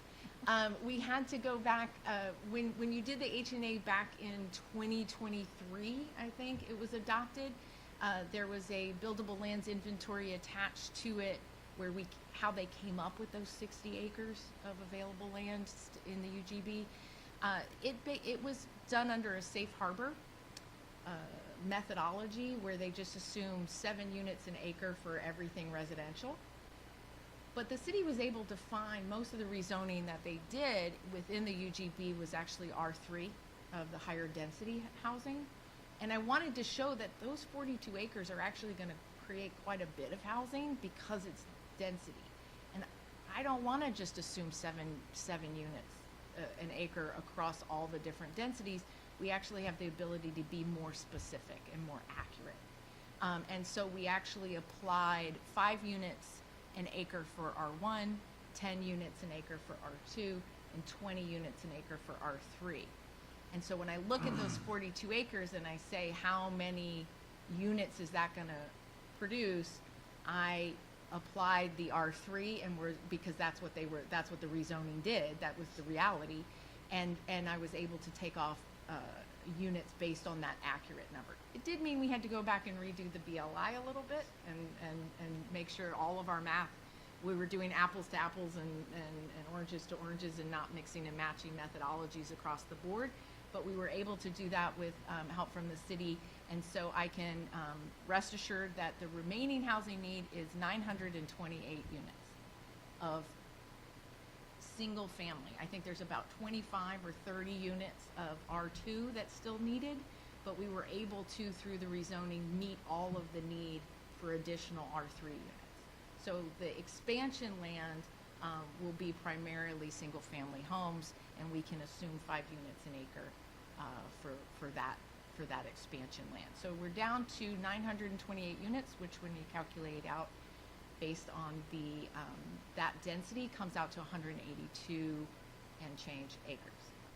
And so there's 182 acres of residential need that we can't find through all of our measures within the existing UGB, and it's gonna need to be expanded to find those 182 acres. When we add to that the employment need, and I shamelessly stole this figure from Johnson Economics report from the EOA instead of creating a new one for you guys. And you can see here that they found a need for 23 sites and estimated it to be about 121 acres of employment need. I'll say this, it's important to remember this. You're not required to expand to accommodate employment need. You are required to prove that you have space for residential need, for homes. You have to prove that you have to expand if you have a deficit of housing land. You do not have to expand for jobs land, but I do think that there has been a kind of a consensus that is needed. I think the EOA showed that based on the industry analysis, based on the jobs market, that there is, while there is sort of an abundance of industrial lands by acre, you don't have a lot of large industrial. And I think through conversations with the city, we're looking to include in the expansion 4 sites in the size of 5 to 10 acres, 4 parcels in the 10 to 20 acres, and 2 sites that are over 20 acres. So again, that would be, it's not the entirety of the 121 acres, but it is, very, very specific parcels that would have the right characteristics for industrial land and would be attractive to industries looking to build and create jobs here in Molalla. So the first thing we have to do is a preliminary study area. I've given you the citation here because once a lawyer, always a lawyer. So I like to cover my bases and make it sure that I'm not making this up. This is what we have to do, and that again, as your consultants, I want you to know that we are following kind of the letter of the law every step of the way and making sure. And when I say that the math was correct, DLCD has received my spreadsheet, and I have gotten the nod that yes, my math over calculating those units per acre and how many acres is needed, that is all going through all the appropriate channels and getting checked at every step of the way. And our TAC, our Technical Advisory Committee, which has ODOT and the county and all kind of people on that committee, have also checked all of that math. So we build a 1 mile buffer. This is what it looks like. This is when I get to draw in my job. So we draw a 1 mile buffer, a bubble around the existing city, the existing UGB boundary. There's some contingencies for when we can go to 1.5 miles, and it's when like certain parcels extend out beyond the 1 mile. We're allowed to go up to 1.5 miles to include that land. The next step, once you draw the bubble, is to then look for the things that the city is allowed to exclude. So we can then exclude anything that's impractical, subject to hazards, has a significant scenic, natural, cultural, or recreational resource, or is owned by the federal government. And once we exclude all of the land that's excludable, we still have to show, according to statute, that our study area is at least twice the amount of land you need. We can't just zoom in and say, okay, we need 180 acres, we're gonna study this 180 acres. You have to study at least double what you need to show that you're considering multiple alternatives and weighing them against each other based on the criteria. And we definitely have that because we have a giant study area. You do have rural reserves, land that's been set aside to remain rural for the foreseeable future and not be developed. And so that's the green across the top. And so we've excluded that from our study area. It barely touches the existing UGB, so most of it would not be stuff that would be considered anyway. But we did remove that from the study area. We also remove, again, seems fairly obvious, but we remove major rivers. We're not going to develop in the river. So we remove major rivers and slopes over 25% and slopes over 10%. and 10% for industrial. So we look here, you see you have the Molalla River, you have Kaiser Creek. We look at flood hazards, the floodway, and again, a lot of this is, we use GIS, we're looking very specifically at the data that we're given to make sure that we're assessing the land appropriately. So we remove out the rivers and slopes. Historic landmarks, you have a number of them around Molalla. I believe most of these are century farms. I think these are farms that have been given a historic designation, and so those would not be considered for development. Wetlands. Wetlands are interesting. The fact that there are wetlands doesn't immediately create a constraint that there can't be development, but it's definitely something that we want to consider. We have here in the green, all the kind of various shades of green. We have some of the national wetland inventory. It's sort of the best data around, but everyone knows that it's not great. So what I've added, what we generally do is add in the predominantly hydric soils, because there is an understanding that hydric soils are often indicative of a wetland actually being there, even if it's not on the national inventory of wetlands. And I'll say something here that's come up. There is a little bit of a unfortunate order of things happening. So one of the things that I believe I said in the, I think, 2 hours of Q&A that we did at the public meeting, there was a lot said. But if you had two areas that you were looking at, and all things being equal, if one has hydric soils and one doesn't, when you go about actually doing a concept plan to bring that in, that's when there would be an inventory for locally significant wetlands. And if it's deemed to be a locally significant wetland, it would limit development. But you don't know that until you do the inventory, which would come after the inclusion. So if we're looking at land and all things are equal, and one has hydric soils and one doesn't, then we may tend towards saying, let's expand towards the one that doesn't contain hydric soils, because we don't want to run into a locally significant wetland problem in the end and not end up getting as much development out of those acres as we thought we were going to get when we initially did that way.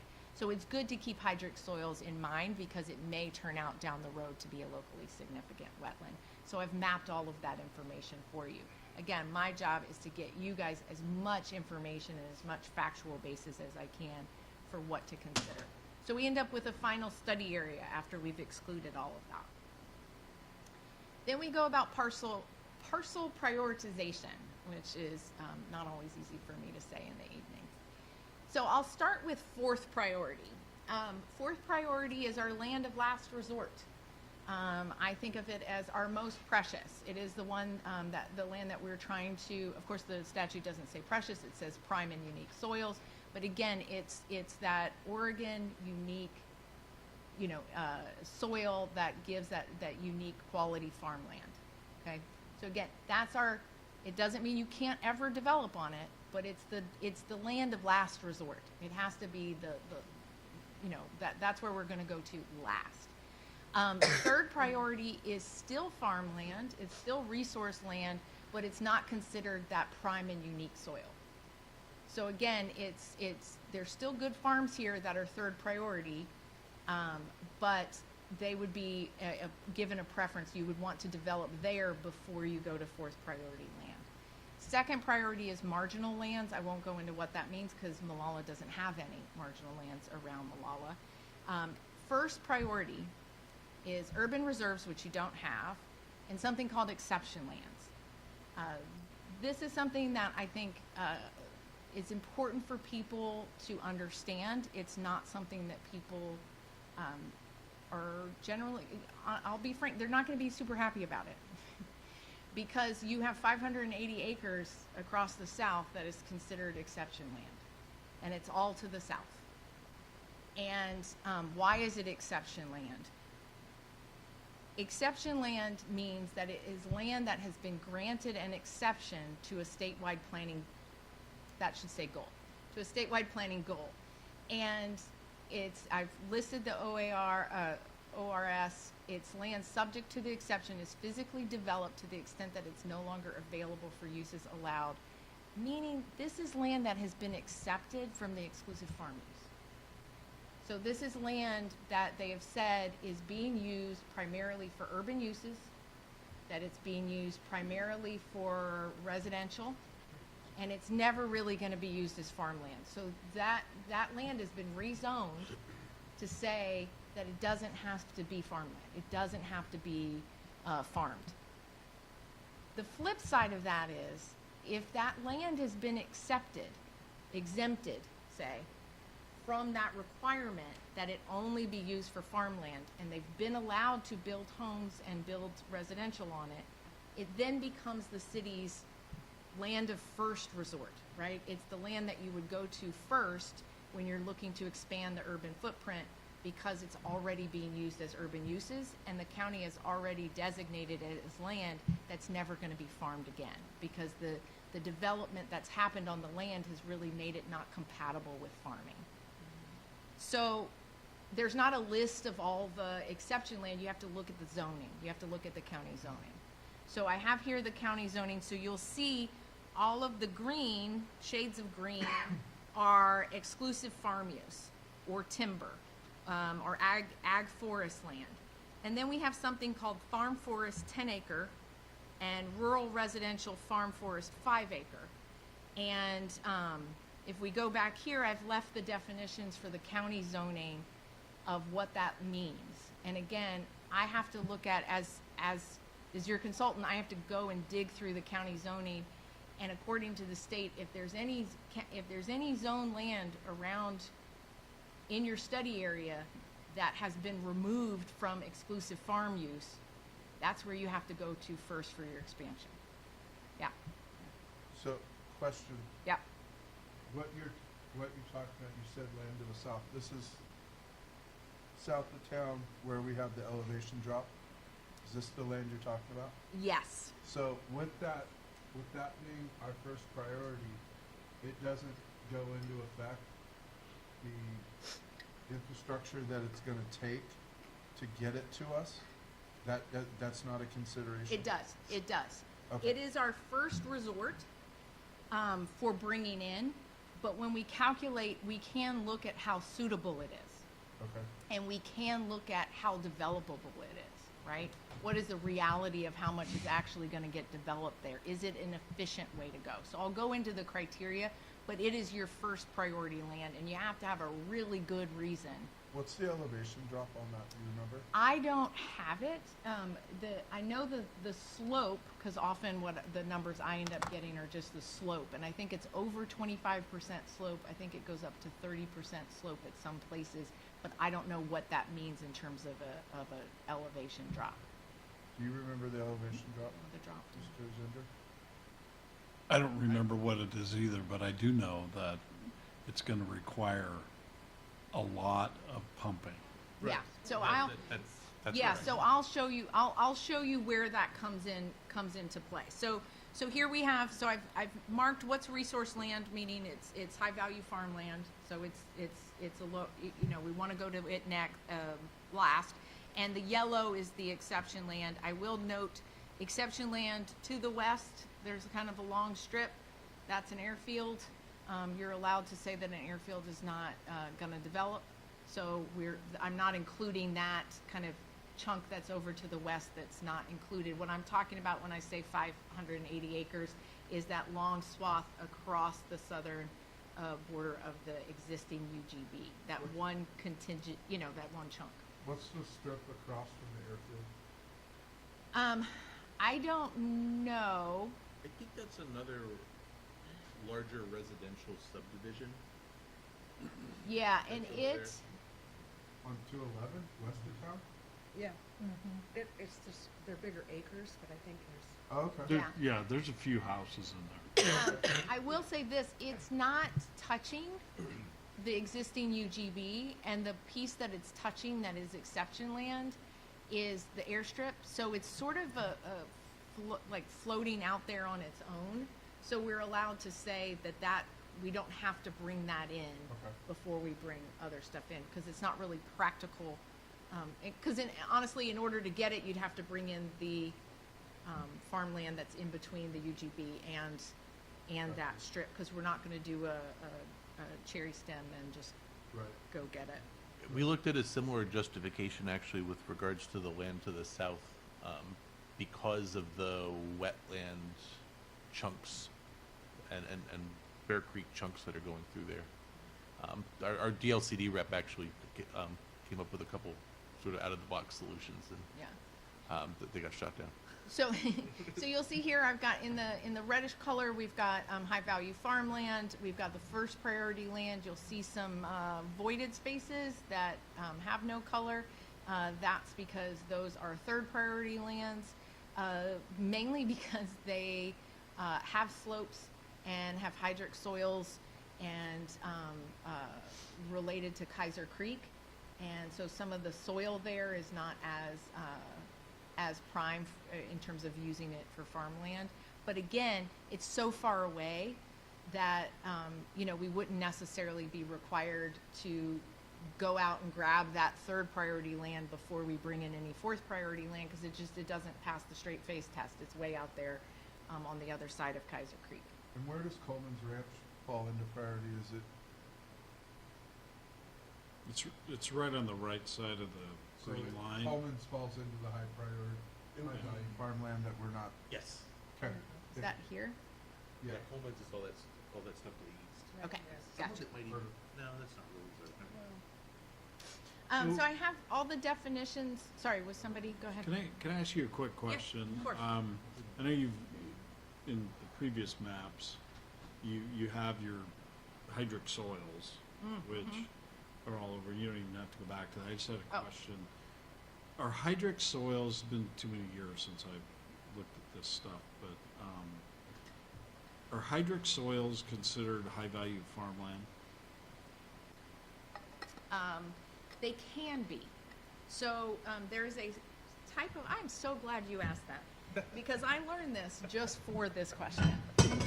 There is a type of soil called Dayton soil, and it is considered high-value farmland, and it is considered a fourth priority soil. But it is more hydric and tends to be more wetlands and not as prime. So it's fourth priority, but not prime and unique. So it's like fourth priority A, and then prime and unique would be B. And some of that is also makes it into third priority land. So some of hydric soils makes it third priority land because it's not as useful for so it depends on exactly the type of hydric soil that it is. So it some of it is depends. third priority and some of it is fourth. It's that word we like to use, it depends. It depends. But yeah, so there are specific, I mean, you can see there's so many, so you'll see here that prime, unique, class 1 and class 2, and then there's a laundry list of all the different soil types that are class 1 and class 2. And then high value crops, so we look at crops as well. And then you get subclass 3 and 4, Willamette Valley soils.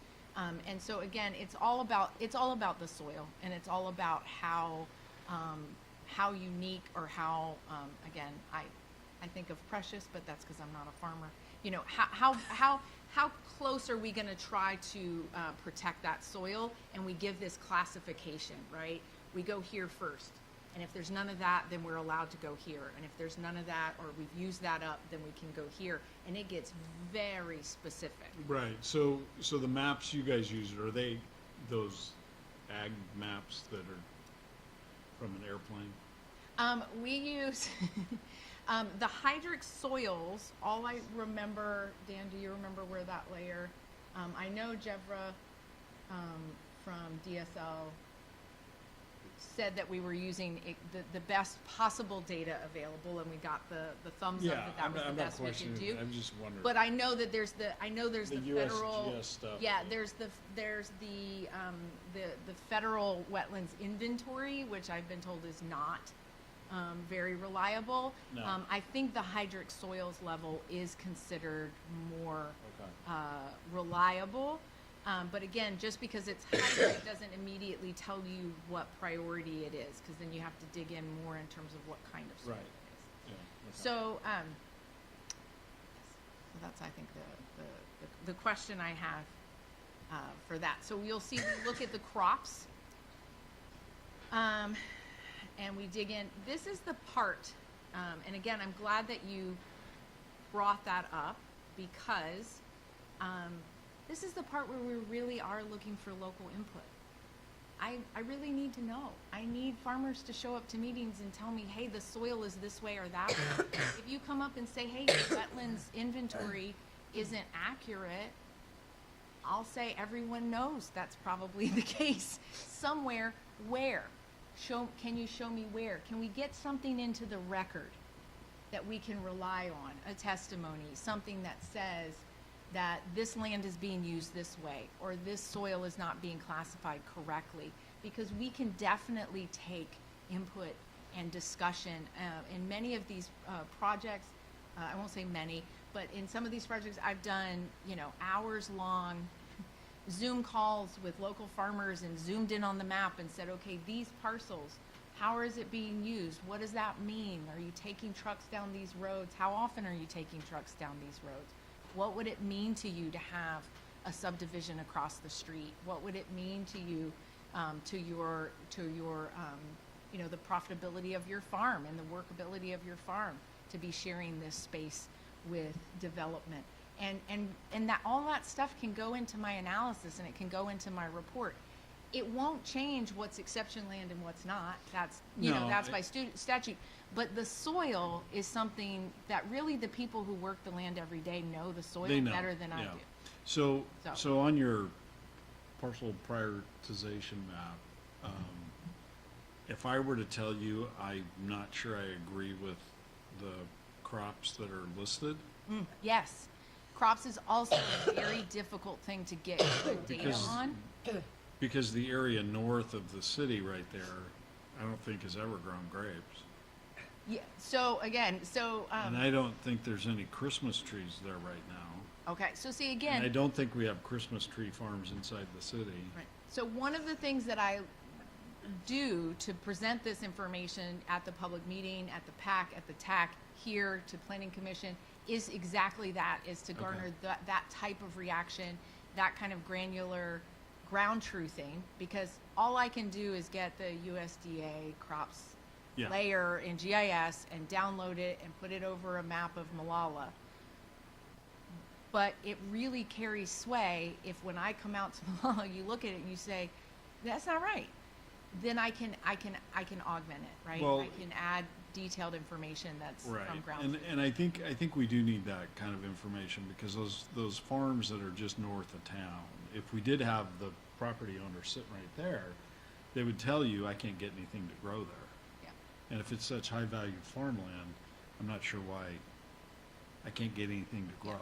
Yeah, and we've had, at least when it comes to assessing the first priority land. So if we use up bring in all of the first priority land. So we bring in all 580 acres, but we still have a remaining need, because maybe those acres are not as developable, or they're not going to produce the number of housing units, or they don't have, this is more relevant, they don't have a 20-acre parcel for industrial, then we're allowed to look outside of the first priority. Right. And once we're looking outside of the first priority, we can say,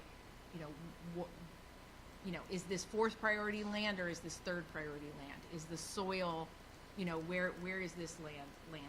Yeah, and this is all Dan Zinder's fault, because assume. I have devolved back, Okay. and I was trying to I was avoiding that at all costs. Well, and part of the problem is a lot of these farmers that it may say they have high value land, I guarantee you they're not going to come in here and divulge that they don't. Well, and I that, wouldn't Well, believe, they because might. most of them don't want to be in the UGB. So it's kind of a, But the ones to the north do. The ones that are where we're growing grapes and Christmas trees do. Those folks do. right. And, That's right around Vic Road and Big Meadow, right? Yeah. A couple of, a couple of them have done studies, but it's really hair, high water, because you don't pop up to a new prioritization. You just waffle around within the prioritization Right. you're in. And so, again, I did mention, one of the ways, Right. technically property owners who are zoned in this exception land could go to the county and ask that it be changed. But in order to do that, you kind of say that your land's not developable, and so people, nobody's gonna shoot themselves in the foot. No, and they don't do Land's that not either. worth anything. Right. So again, there's like, if, you don't wanna be a first priority land, because you don't wanna be the land of first expansion, but yet it's primarily being used as residential land, it's not being used as farmland. So it is the first priority, and if you wanna, if you wanna get that changed, the only avenue out is to say it's not developable. And, nobody really wants to do that either, cause it tanks your property value. So that's kinda where we are. Again, it's, the flip side of the coin is either you're allowed to use it for residential and not exclusive farmland, but knowing that that means that if the city needs to expand, it's gonna come to you first because you're already urban. You're not really rural, farmland anymore. So here's where we land with the prioritizations. And so I end up with a map that says this is our final study area. Here's our priorities in terms of first priority versus third, and then lumped in everything else, which is basically all of the land that isn't first priority around the existing UGB becomes fourth priority high value farmland. And so then we go about studying it. And how do we do that? The statute tells us exactly how we do it. We look for what is suitable. So here's where your Mayor, your question comes in. We look for parcelization. We look at development patterns. We look at the local existing infrastructure.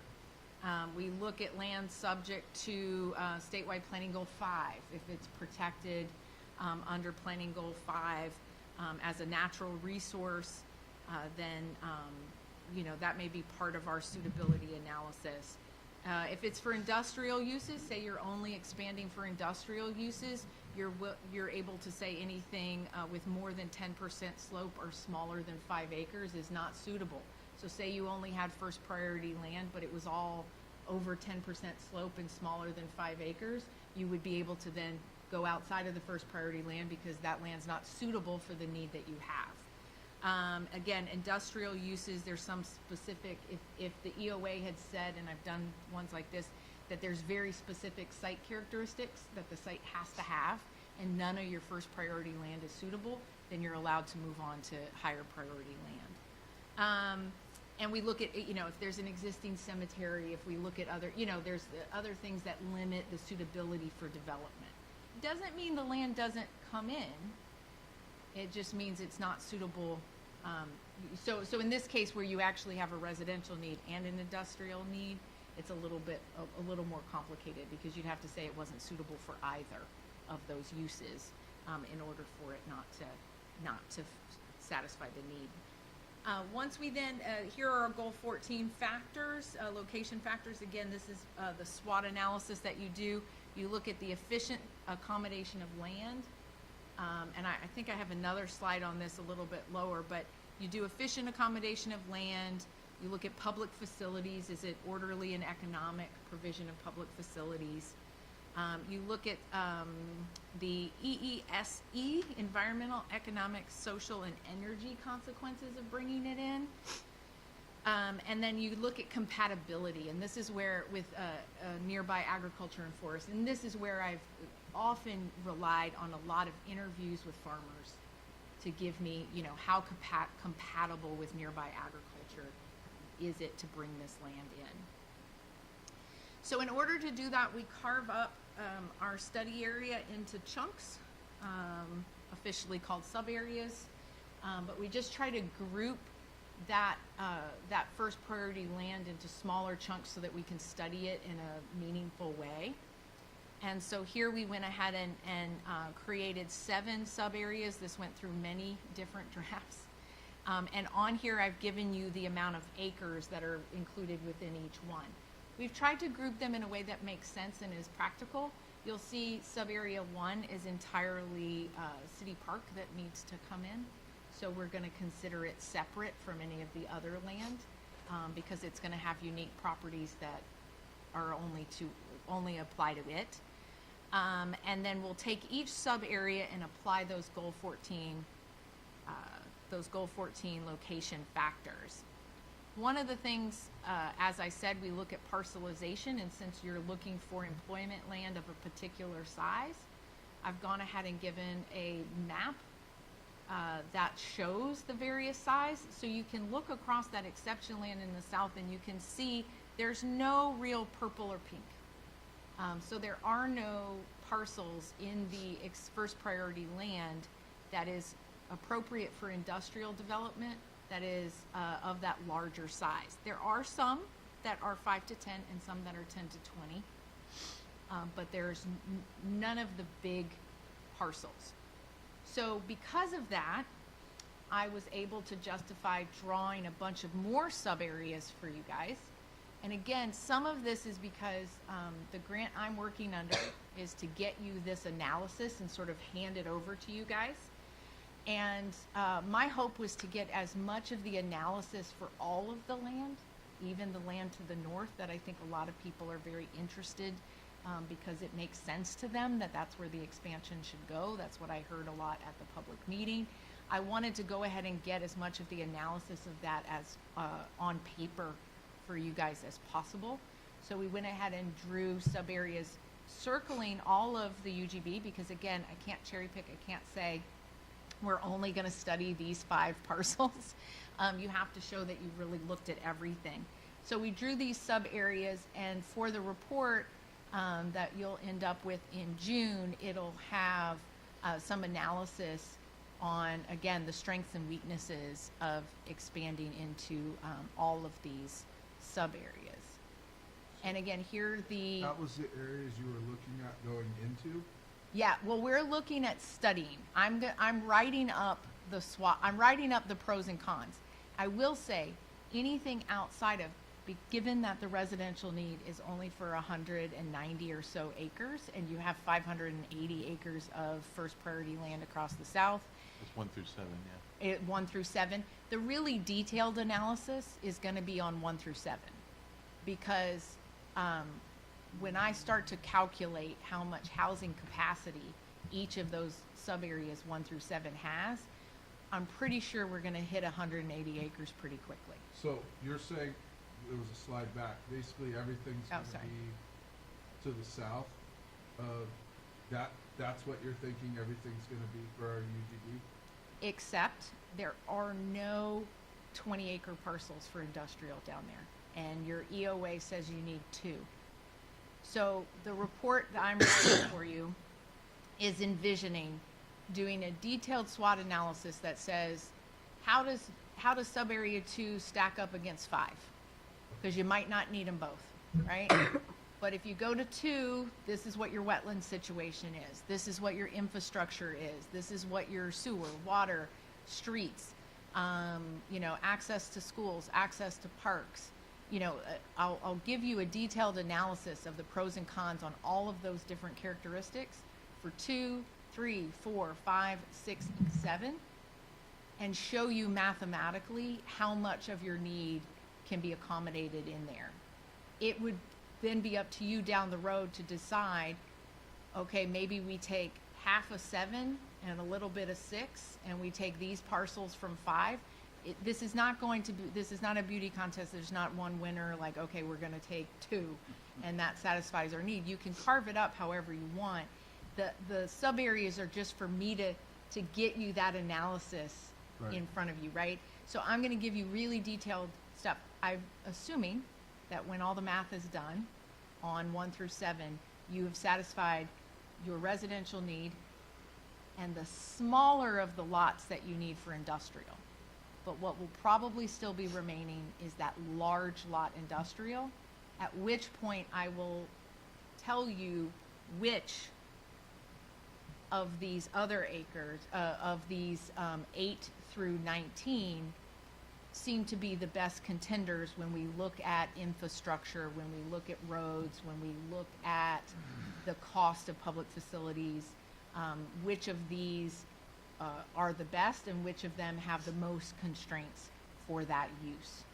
So that's the analysis I feel really comfortable giving you guys based on the data available and the requirements under the code. And I think that will get you in a good place to kind of look over it. I know the work plan for the UGB expansion goes to March of 2026 in terms of actually finding a boundary.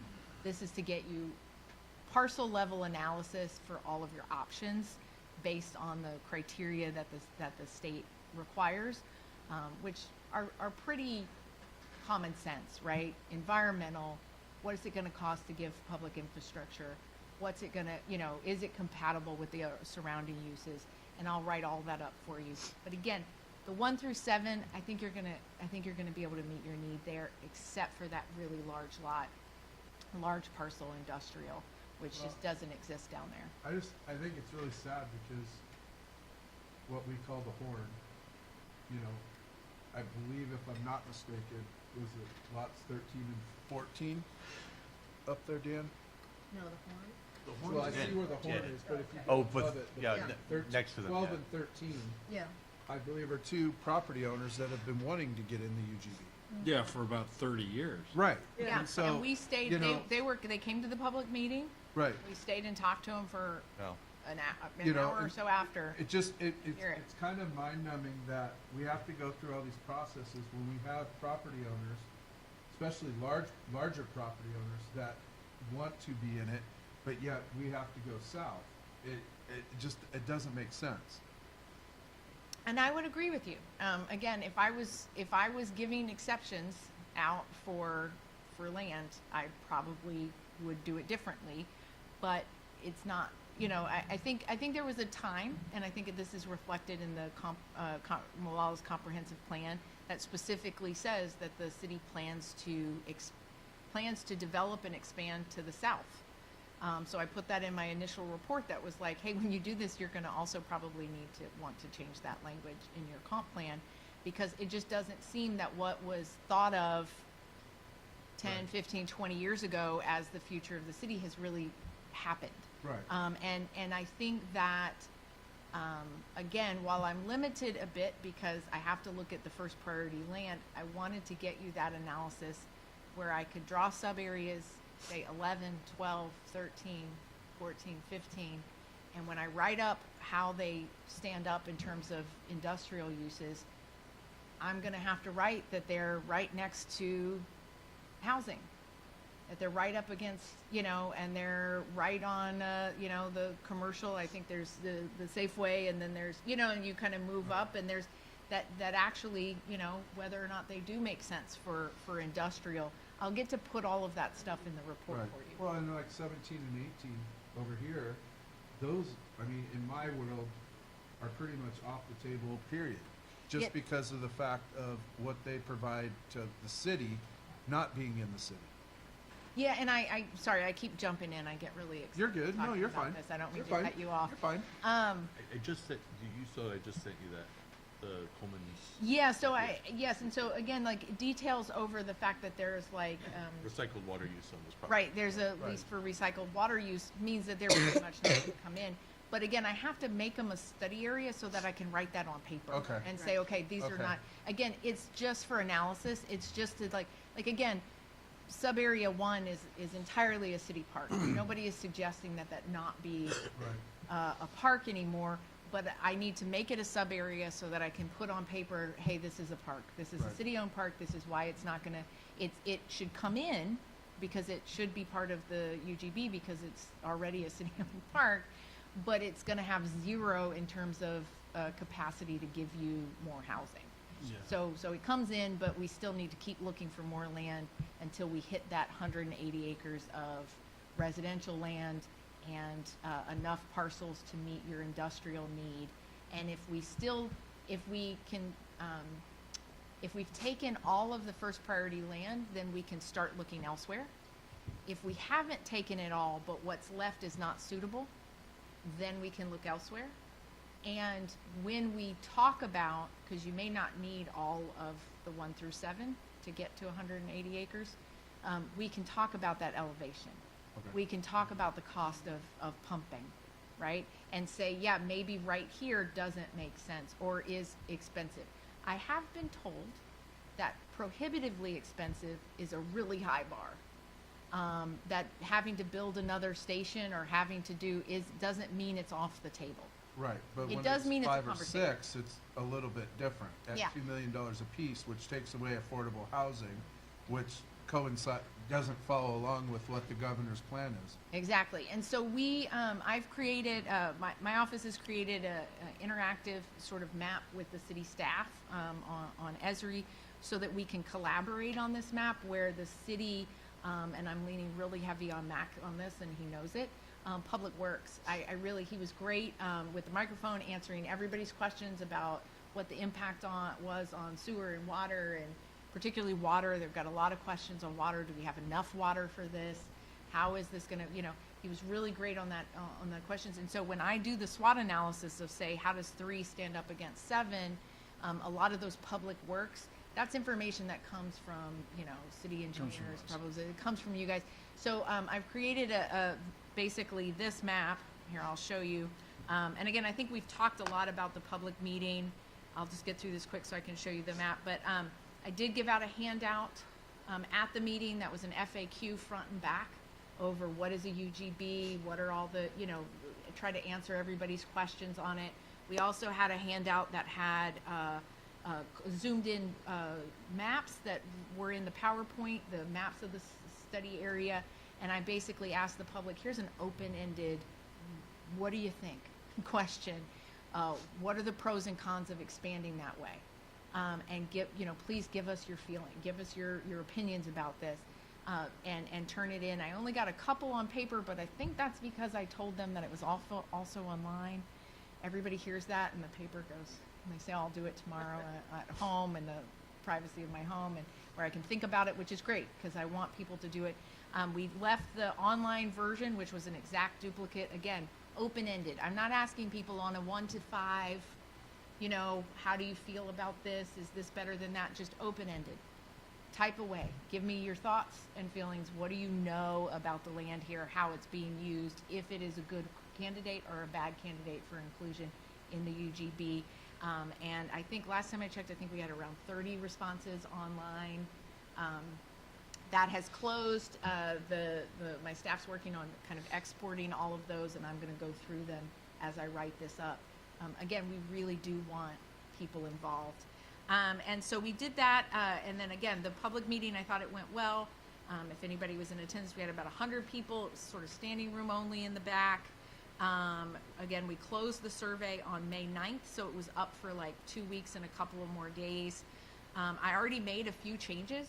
Somebody very helpfully pointed out that one of our GIS people put the study area boundary right through the middle of his property. I said, well, that's obviously not what we wanted to do.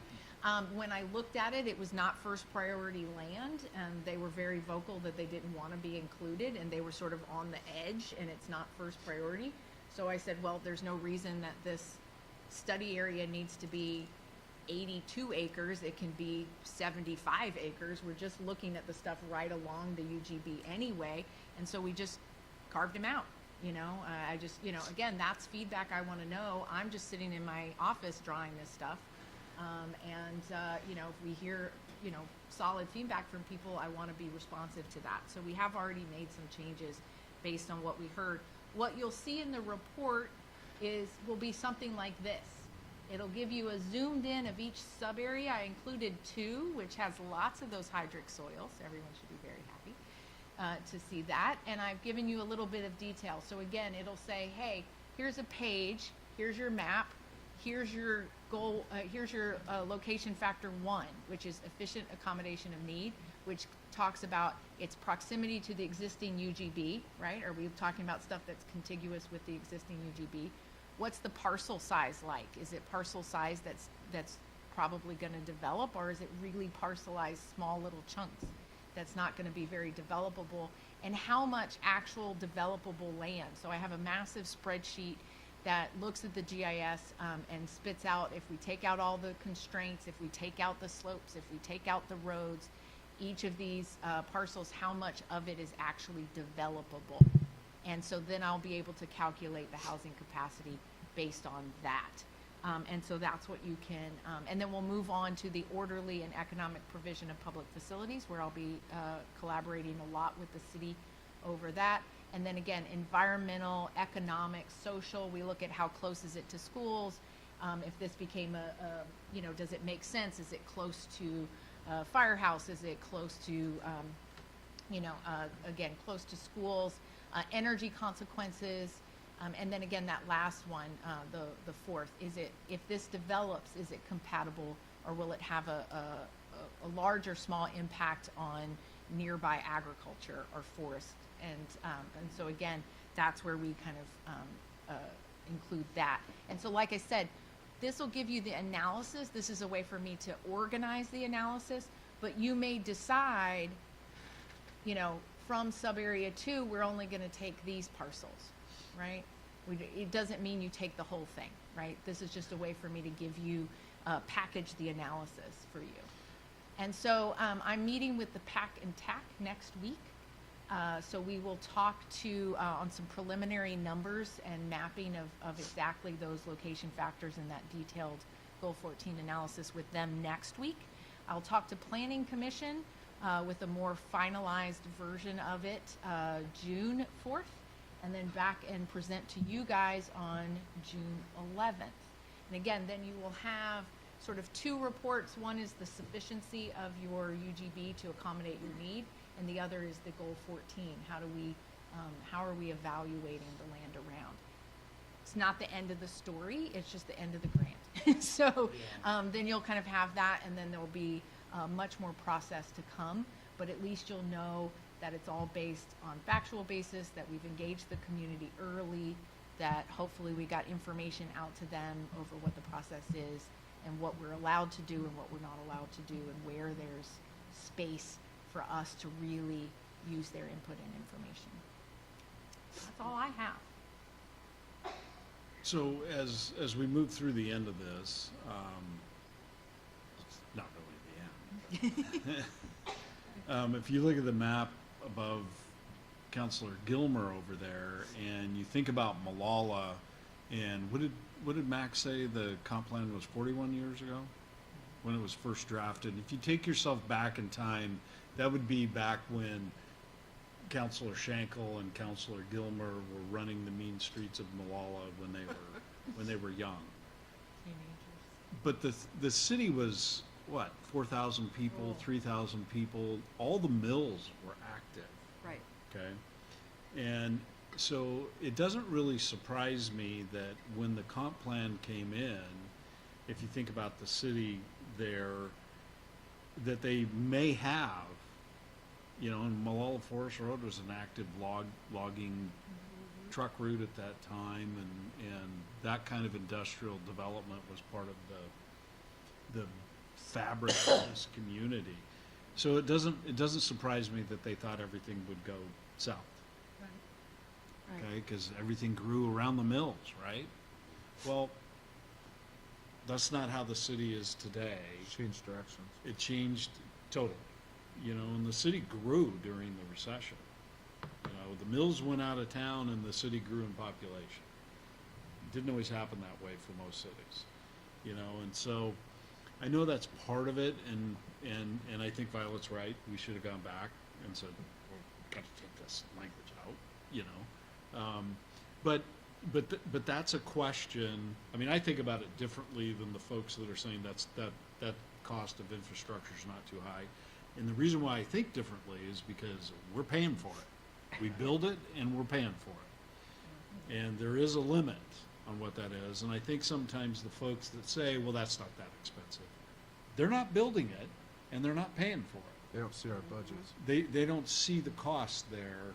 And I think that might be a pretty good argument, because there is significant cost for the city's infrastructure to expand to the south. And they probably didn't think about that back in 1987 either. Yes, and again, me writing it up, or, you know, is not, like I said, is not the end. I'll put all these factors in. It is important that as I write up the public facilities piece, that I have as much as I can get from the city in terms of what that cost is, right? And again, it's gonna be sort of by parcel. It's like, well, if this expands, you know, here are the available pipes, and here's the available, and this is what they can handle. And as soon as if you do put 900 households on these, you know, it's going to require. I was just cautioned that that threshold of too expensive might be higher than I think it is, because there's, you know, expansion's expensive, right? Was a lot of, you know. What was a lot of kind of what I was hearing. So again, I'm not cautioning against making that argument, and I don't know, but I was just told that it's a little bit. You can't just say, you know, oh, it's cheaper to go this way, right? It has to be, if this is the first priority, you have to show that it's significantly burdensome to go that way. So again, it's not an easy out. Was all I was told, is you got to really make your case, because again. What it looks like on paper is you have urban land that's not really being used for farmland. And if you want to go to farmland, you have to show that you really can't use it without it being something beyond the pale of an expense that a city could expect when expanding, is I guess the way. Yeah, and I think the issue is that, as you know, we don't build housing. Right.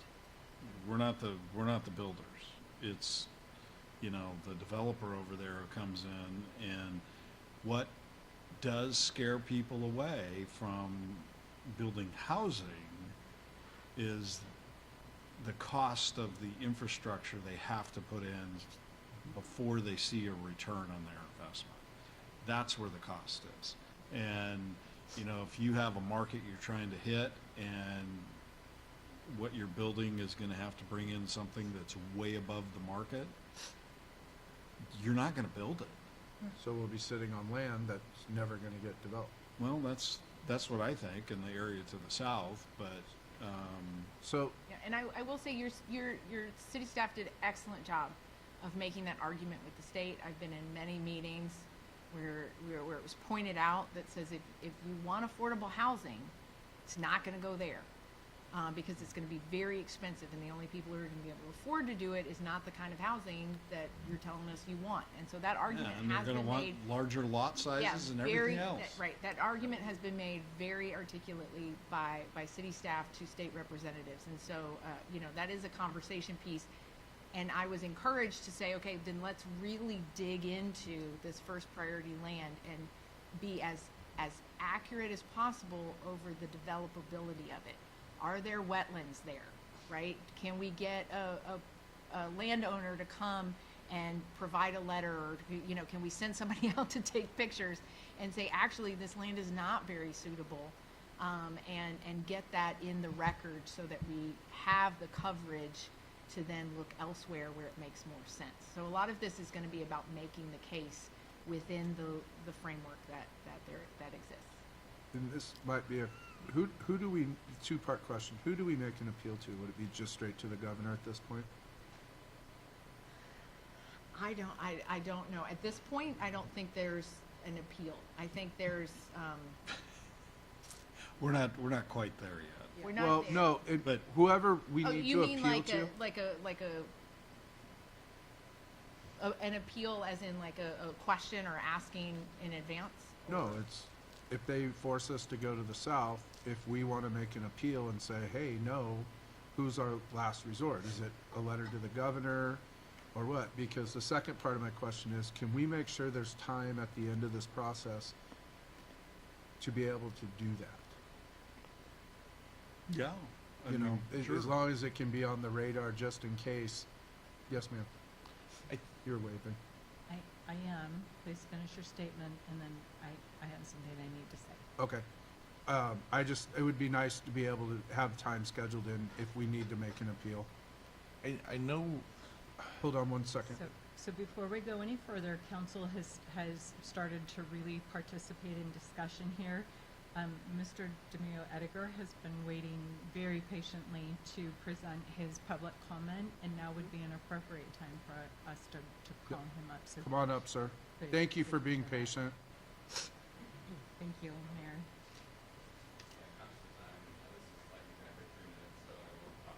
Oh, we're gonna give you We'll give you some leniency. time to read your whole statement since you waited. Thank you. Can you give her your name for the record, please? Yeah, Corwin, DiMeo-Ediger. Okay, thank you.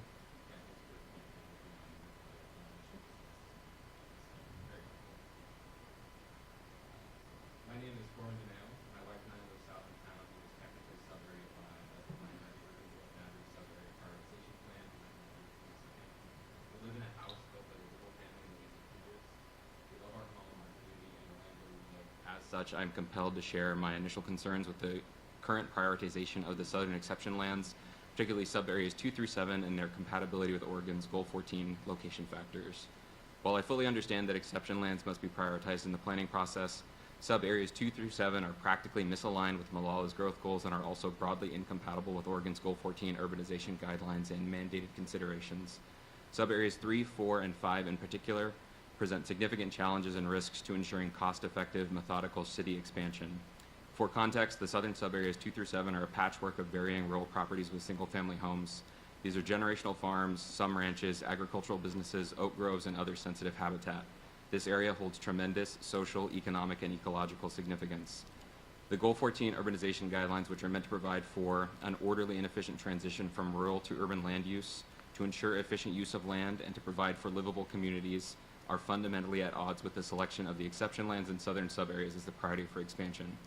First, sub-areas 2 through 7 do not efficiently accommodate identified land needs as prescribed, nor are they of adequate dimension so as to maximize the utility of the land resource. These sub-areas include the largest number of individual landowners of the study area with highly diverse parcel sizes, shapes, and of various current uses. There's also a distinct lack of large contiguous or connected parcels which could efficiently accommodate residential housing.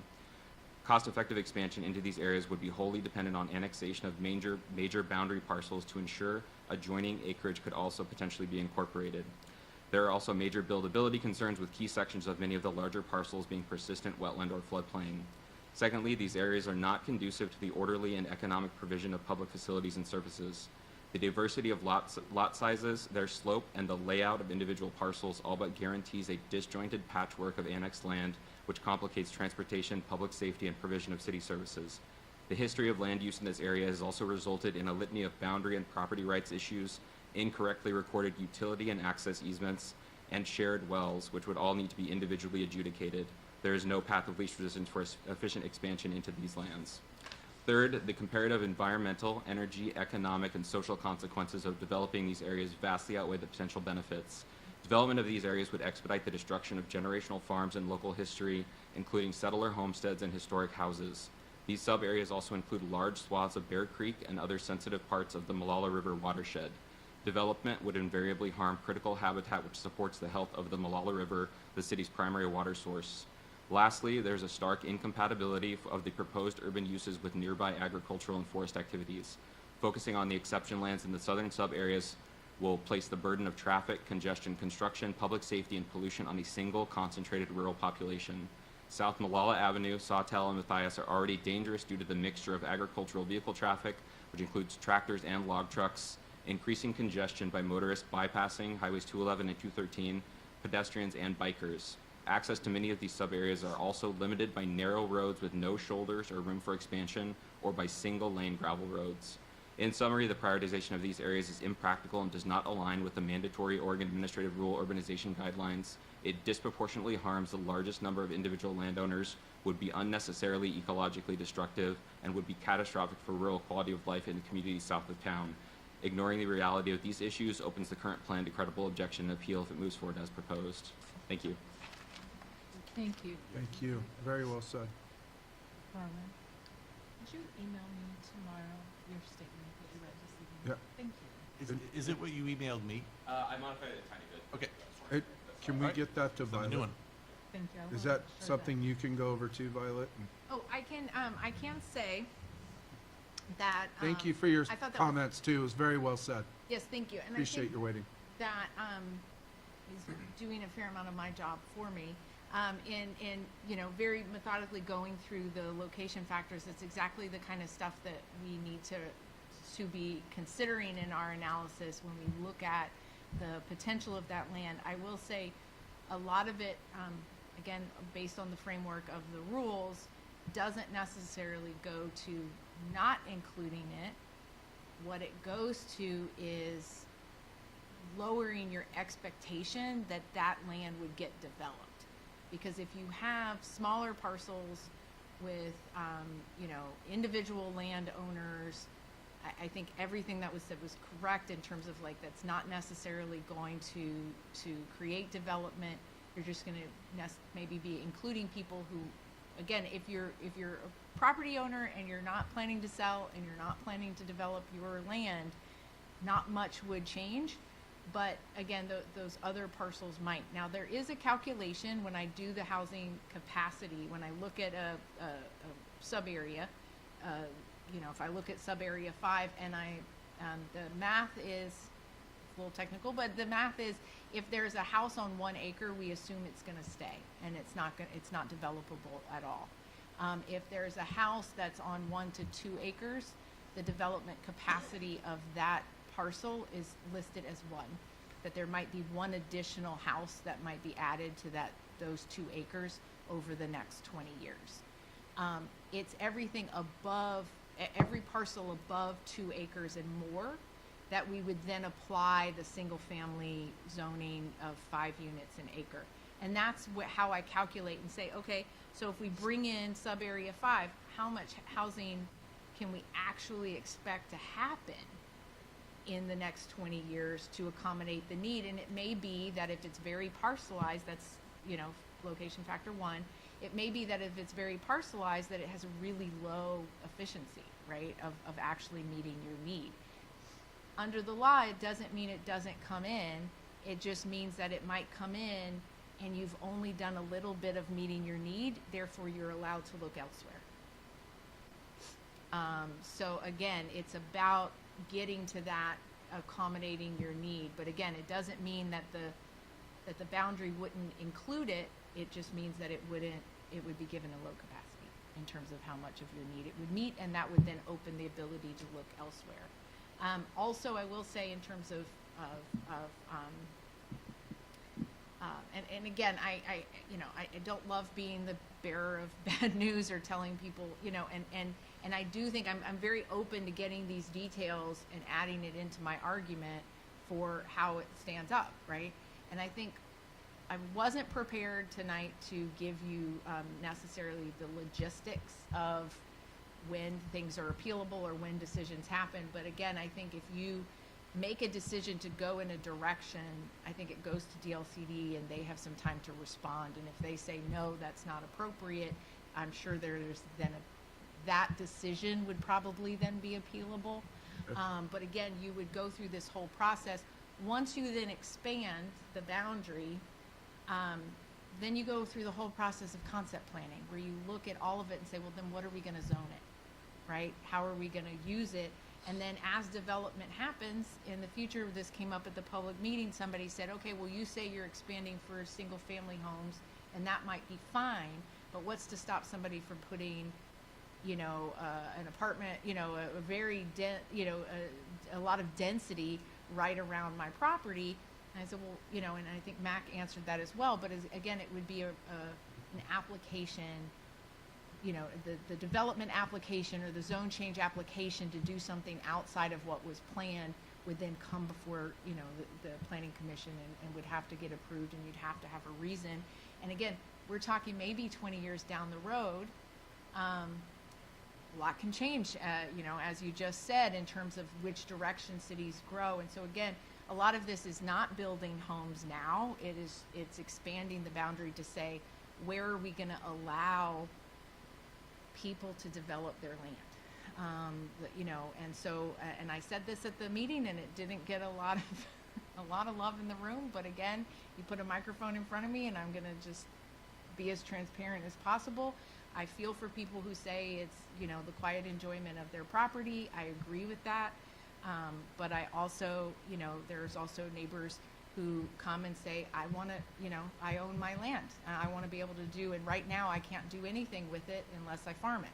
And I want to be part of the UGB, and I want to be able to do, you know, so again, I'm trying to give you all of Not the everybody's analysis. gonna be And happy. yeah, I'm going to give you all of the analysis, and it may be that you can expand past the first priority once we do the math. And then it'll come down to concept planning in the future in terms of how exactly that land then gets zoned. Sure. So. Perfect. Anybody else? I think the piece I'd add is, in this sort of short time that we have, before we're looking at a UGB amendment, I know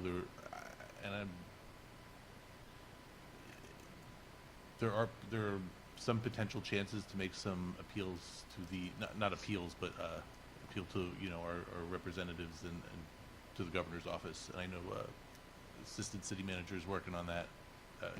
You'll be able to better represent what he's up to with it than I am. But I think that's sort of the direction you need to go. Yeah, I was just gonna say, that's what we were talking about, Scott, that you found a contact, so. Yeah. Not a problem. And so likewise, some of the landowners are looking to do, both to the north and south, are looking to do similar ventures to say why some of the stuff that's required by law isn't really working for us.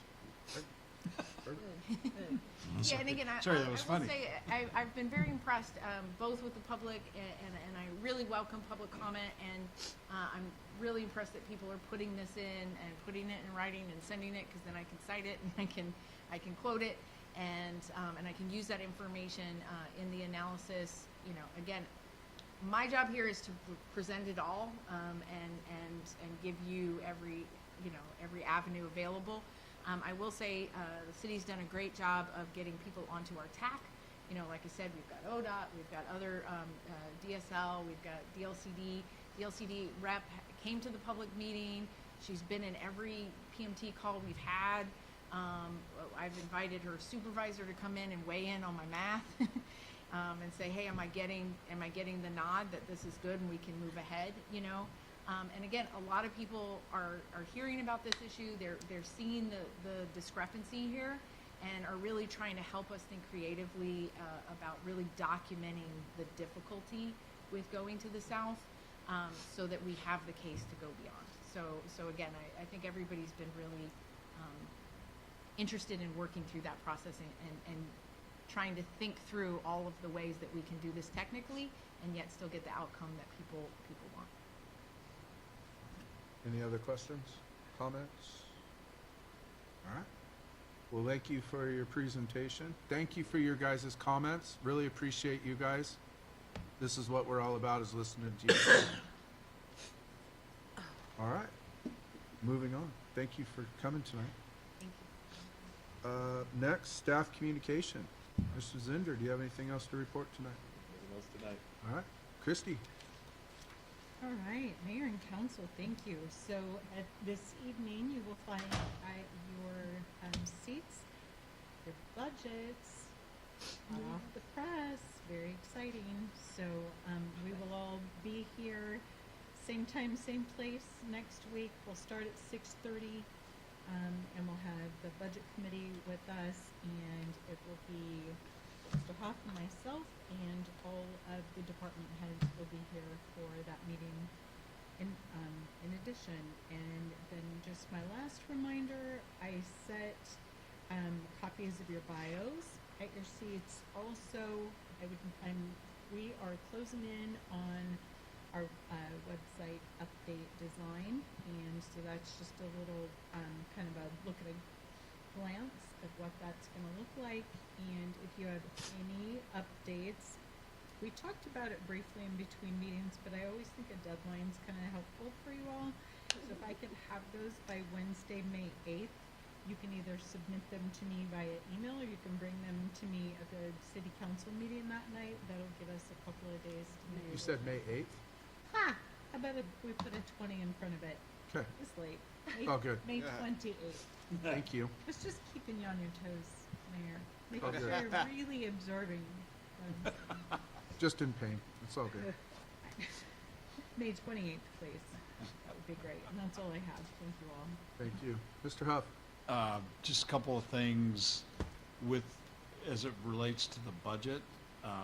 We say this every year, but remember, if you have questions, there's no bad questions, please ask. I know our finance director is very proud of that budget document that you have sitting in front of you, and she's made additional changes to it that if you're on your computer, anyway, you can click and it can take you all over the place, take you around the budget world within that document, so it's pretty cool. But if you do have questions, and I know that Councilor Childress will, Just got called out. please send those questions to us in writing. if You would. directly or Cindy directly? Send them to Cindy. You can include me. You can send them to me too, but send them to her, and then that way everybody will get those questions. Because many times, if you have a question, there's 4 others that have the same one. So put them in writing. We'll present them to everybody when we get to the meeting, and everybody will see them. And that helps the process move along quicker. And then the only other thing I was going to bring up is, it's kind of a weird thing, but the Buckaroo, it's their, 100th year. is it 100 or 125? They're 100, the library is 125. Libraries, yeah. Okay. So they asked if the city, wanted to do something extra for the Buckaroo. And I thought, well, until the mayor broke his foot, maybe he could get on a bull or something and ride around. Doesn't I have to be allowed on the property? And so, no, really, they just asked if the city wanted to do something special for the Buckaroo, and I was like, well, I don't know what we do.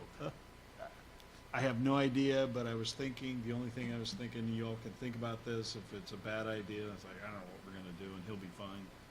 When you go in and you start going around to the west side of the arena, and you kind of start to go downhill, that's kind of the area where, like, the fire department's at, our police officers kind of hang out right there a little bit when they're in there. We could put something there if somebody wants to hand out. I don't know if it's a good time to be handing out city information.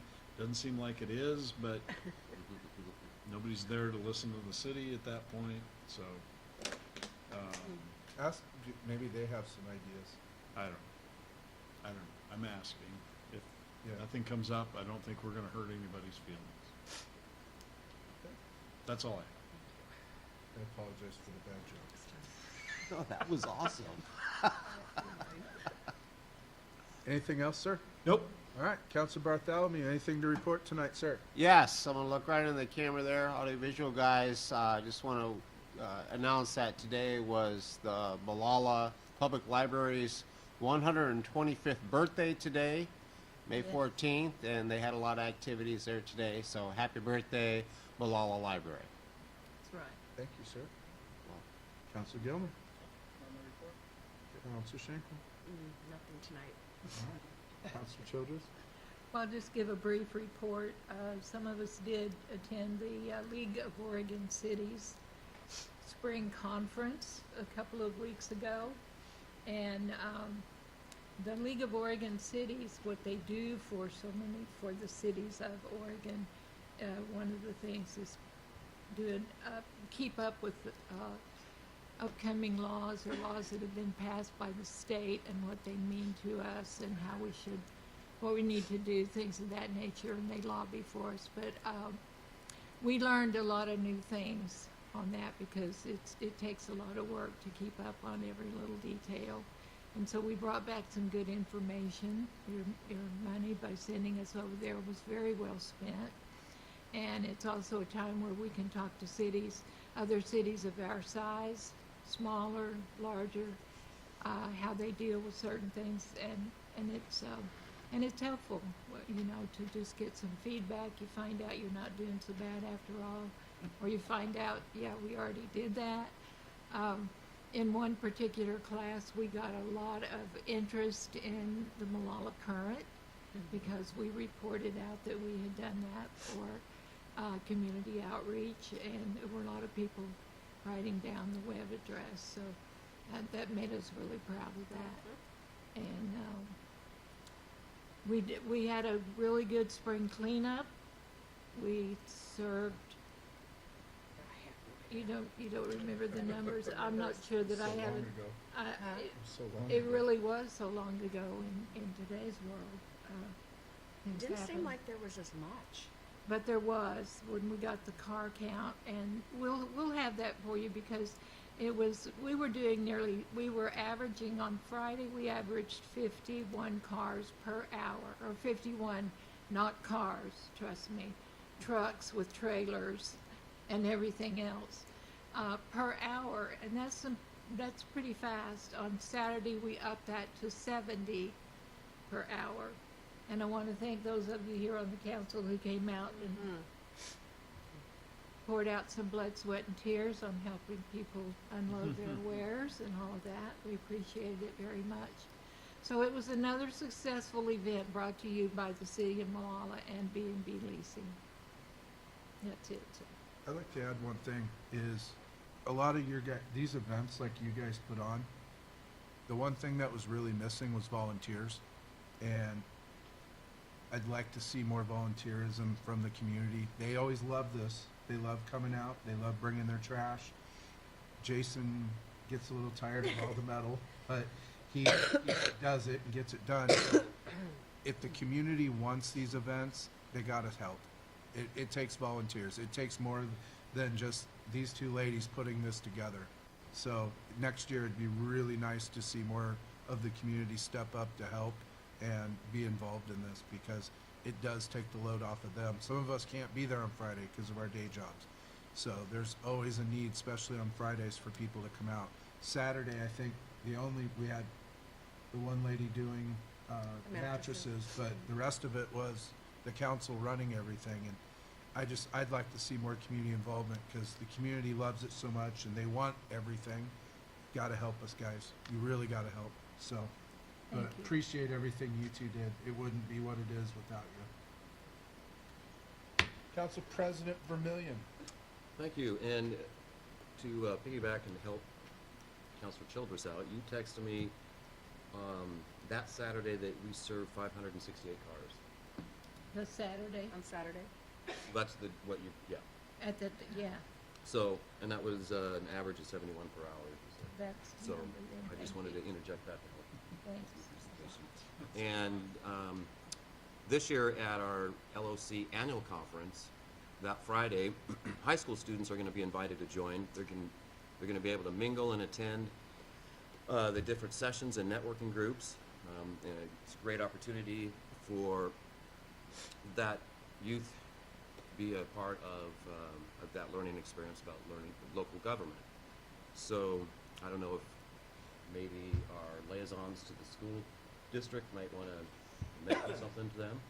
If there's anybody in the high school that would be interested in participating. C4 met last week, and during that meeting they talked about the retreat agenda. That retreat is July 25th through the 26th. Most of the meeting dealt with metro area issues and budgetary items, such as their bike walk plan, their Drive to Zero, which is Clackamas County's transportation safety plan. Talked about their Sunrise Community Vision project updates, some legislative updates, and plenty of lamenting over ODOT's $1 billion accounting error. Despite that accounting error, our governor went ahead and signed a couple of bills, laws that are telling Department of Transportation to go spend money, such as House Bill 2978, signed on May 8th, where the law tells the Department of Transportation and State Department of Fish and Wildlife to create an advisory group about a program to reduce cars hitting wildlife. Another one, House Bill 3233, signed on May 7th, the law requires ODOT to collaborate with the state of Washington and Vancouver, BC, to develop rail plans and report back to the Joint Committee on Transportation about passenger rail performance every 2 years. To me, it sounds like two House bills that are just money pits. But moving on, Park CPC meeting will occur this Thursday, tomorrow, 5:30 at City Hall. Also occurring tomorrow is, you'll notice flags will be flying at half-staff in honor of Peace Officers Memorial Day. And that's all I have. Thank you. Oh, Lordy, it's a long night. To make it quick, a lot of you have seen I've been doing a lot of advocacy against ODOT, battling for our highway. I think I've posted every letter publicly. Again, tonight was another perfect example from our work session how ODOT is not effective in our community, does not plan properly, and does not plan projects out very well. I will continue that battle and keep that going. I did take our letter that you guys told me I could sign on behalf of the council.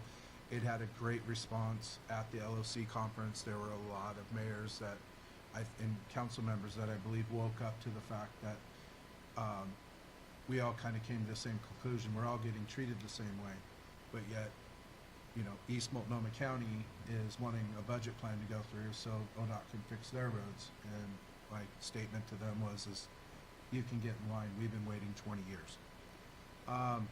So that went over very well. The other one I've been really hammering on, kind of on behalf of you, Mr. Zinder, is Senate Bill 974, which is a bill that shortens the application development time at our city. And that is just an ugly bill. Literally, they either want to take it to a 120-day process to either a 90 or 45-day process. If for some reason our city staff makes a mistake in the process, then we're on the hook for paying all that developer's engineering fees. And I don't know about anybody else, but I'm not, it's negative against our city. And so I've talked to a few I put out a letter, I posted it publicly on what I sent to the state. I also did send in testimony to committee this week, and I believe there's another committee next week that I'll be sending testimony to. I'm of course not representing the city when I do that. I only put my signature, and I'm representing myself as mayor.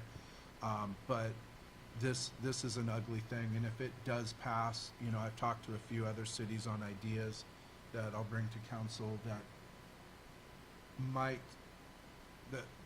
if this bill passes, we're going to be inundated with development.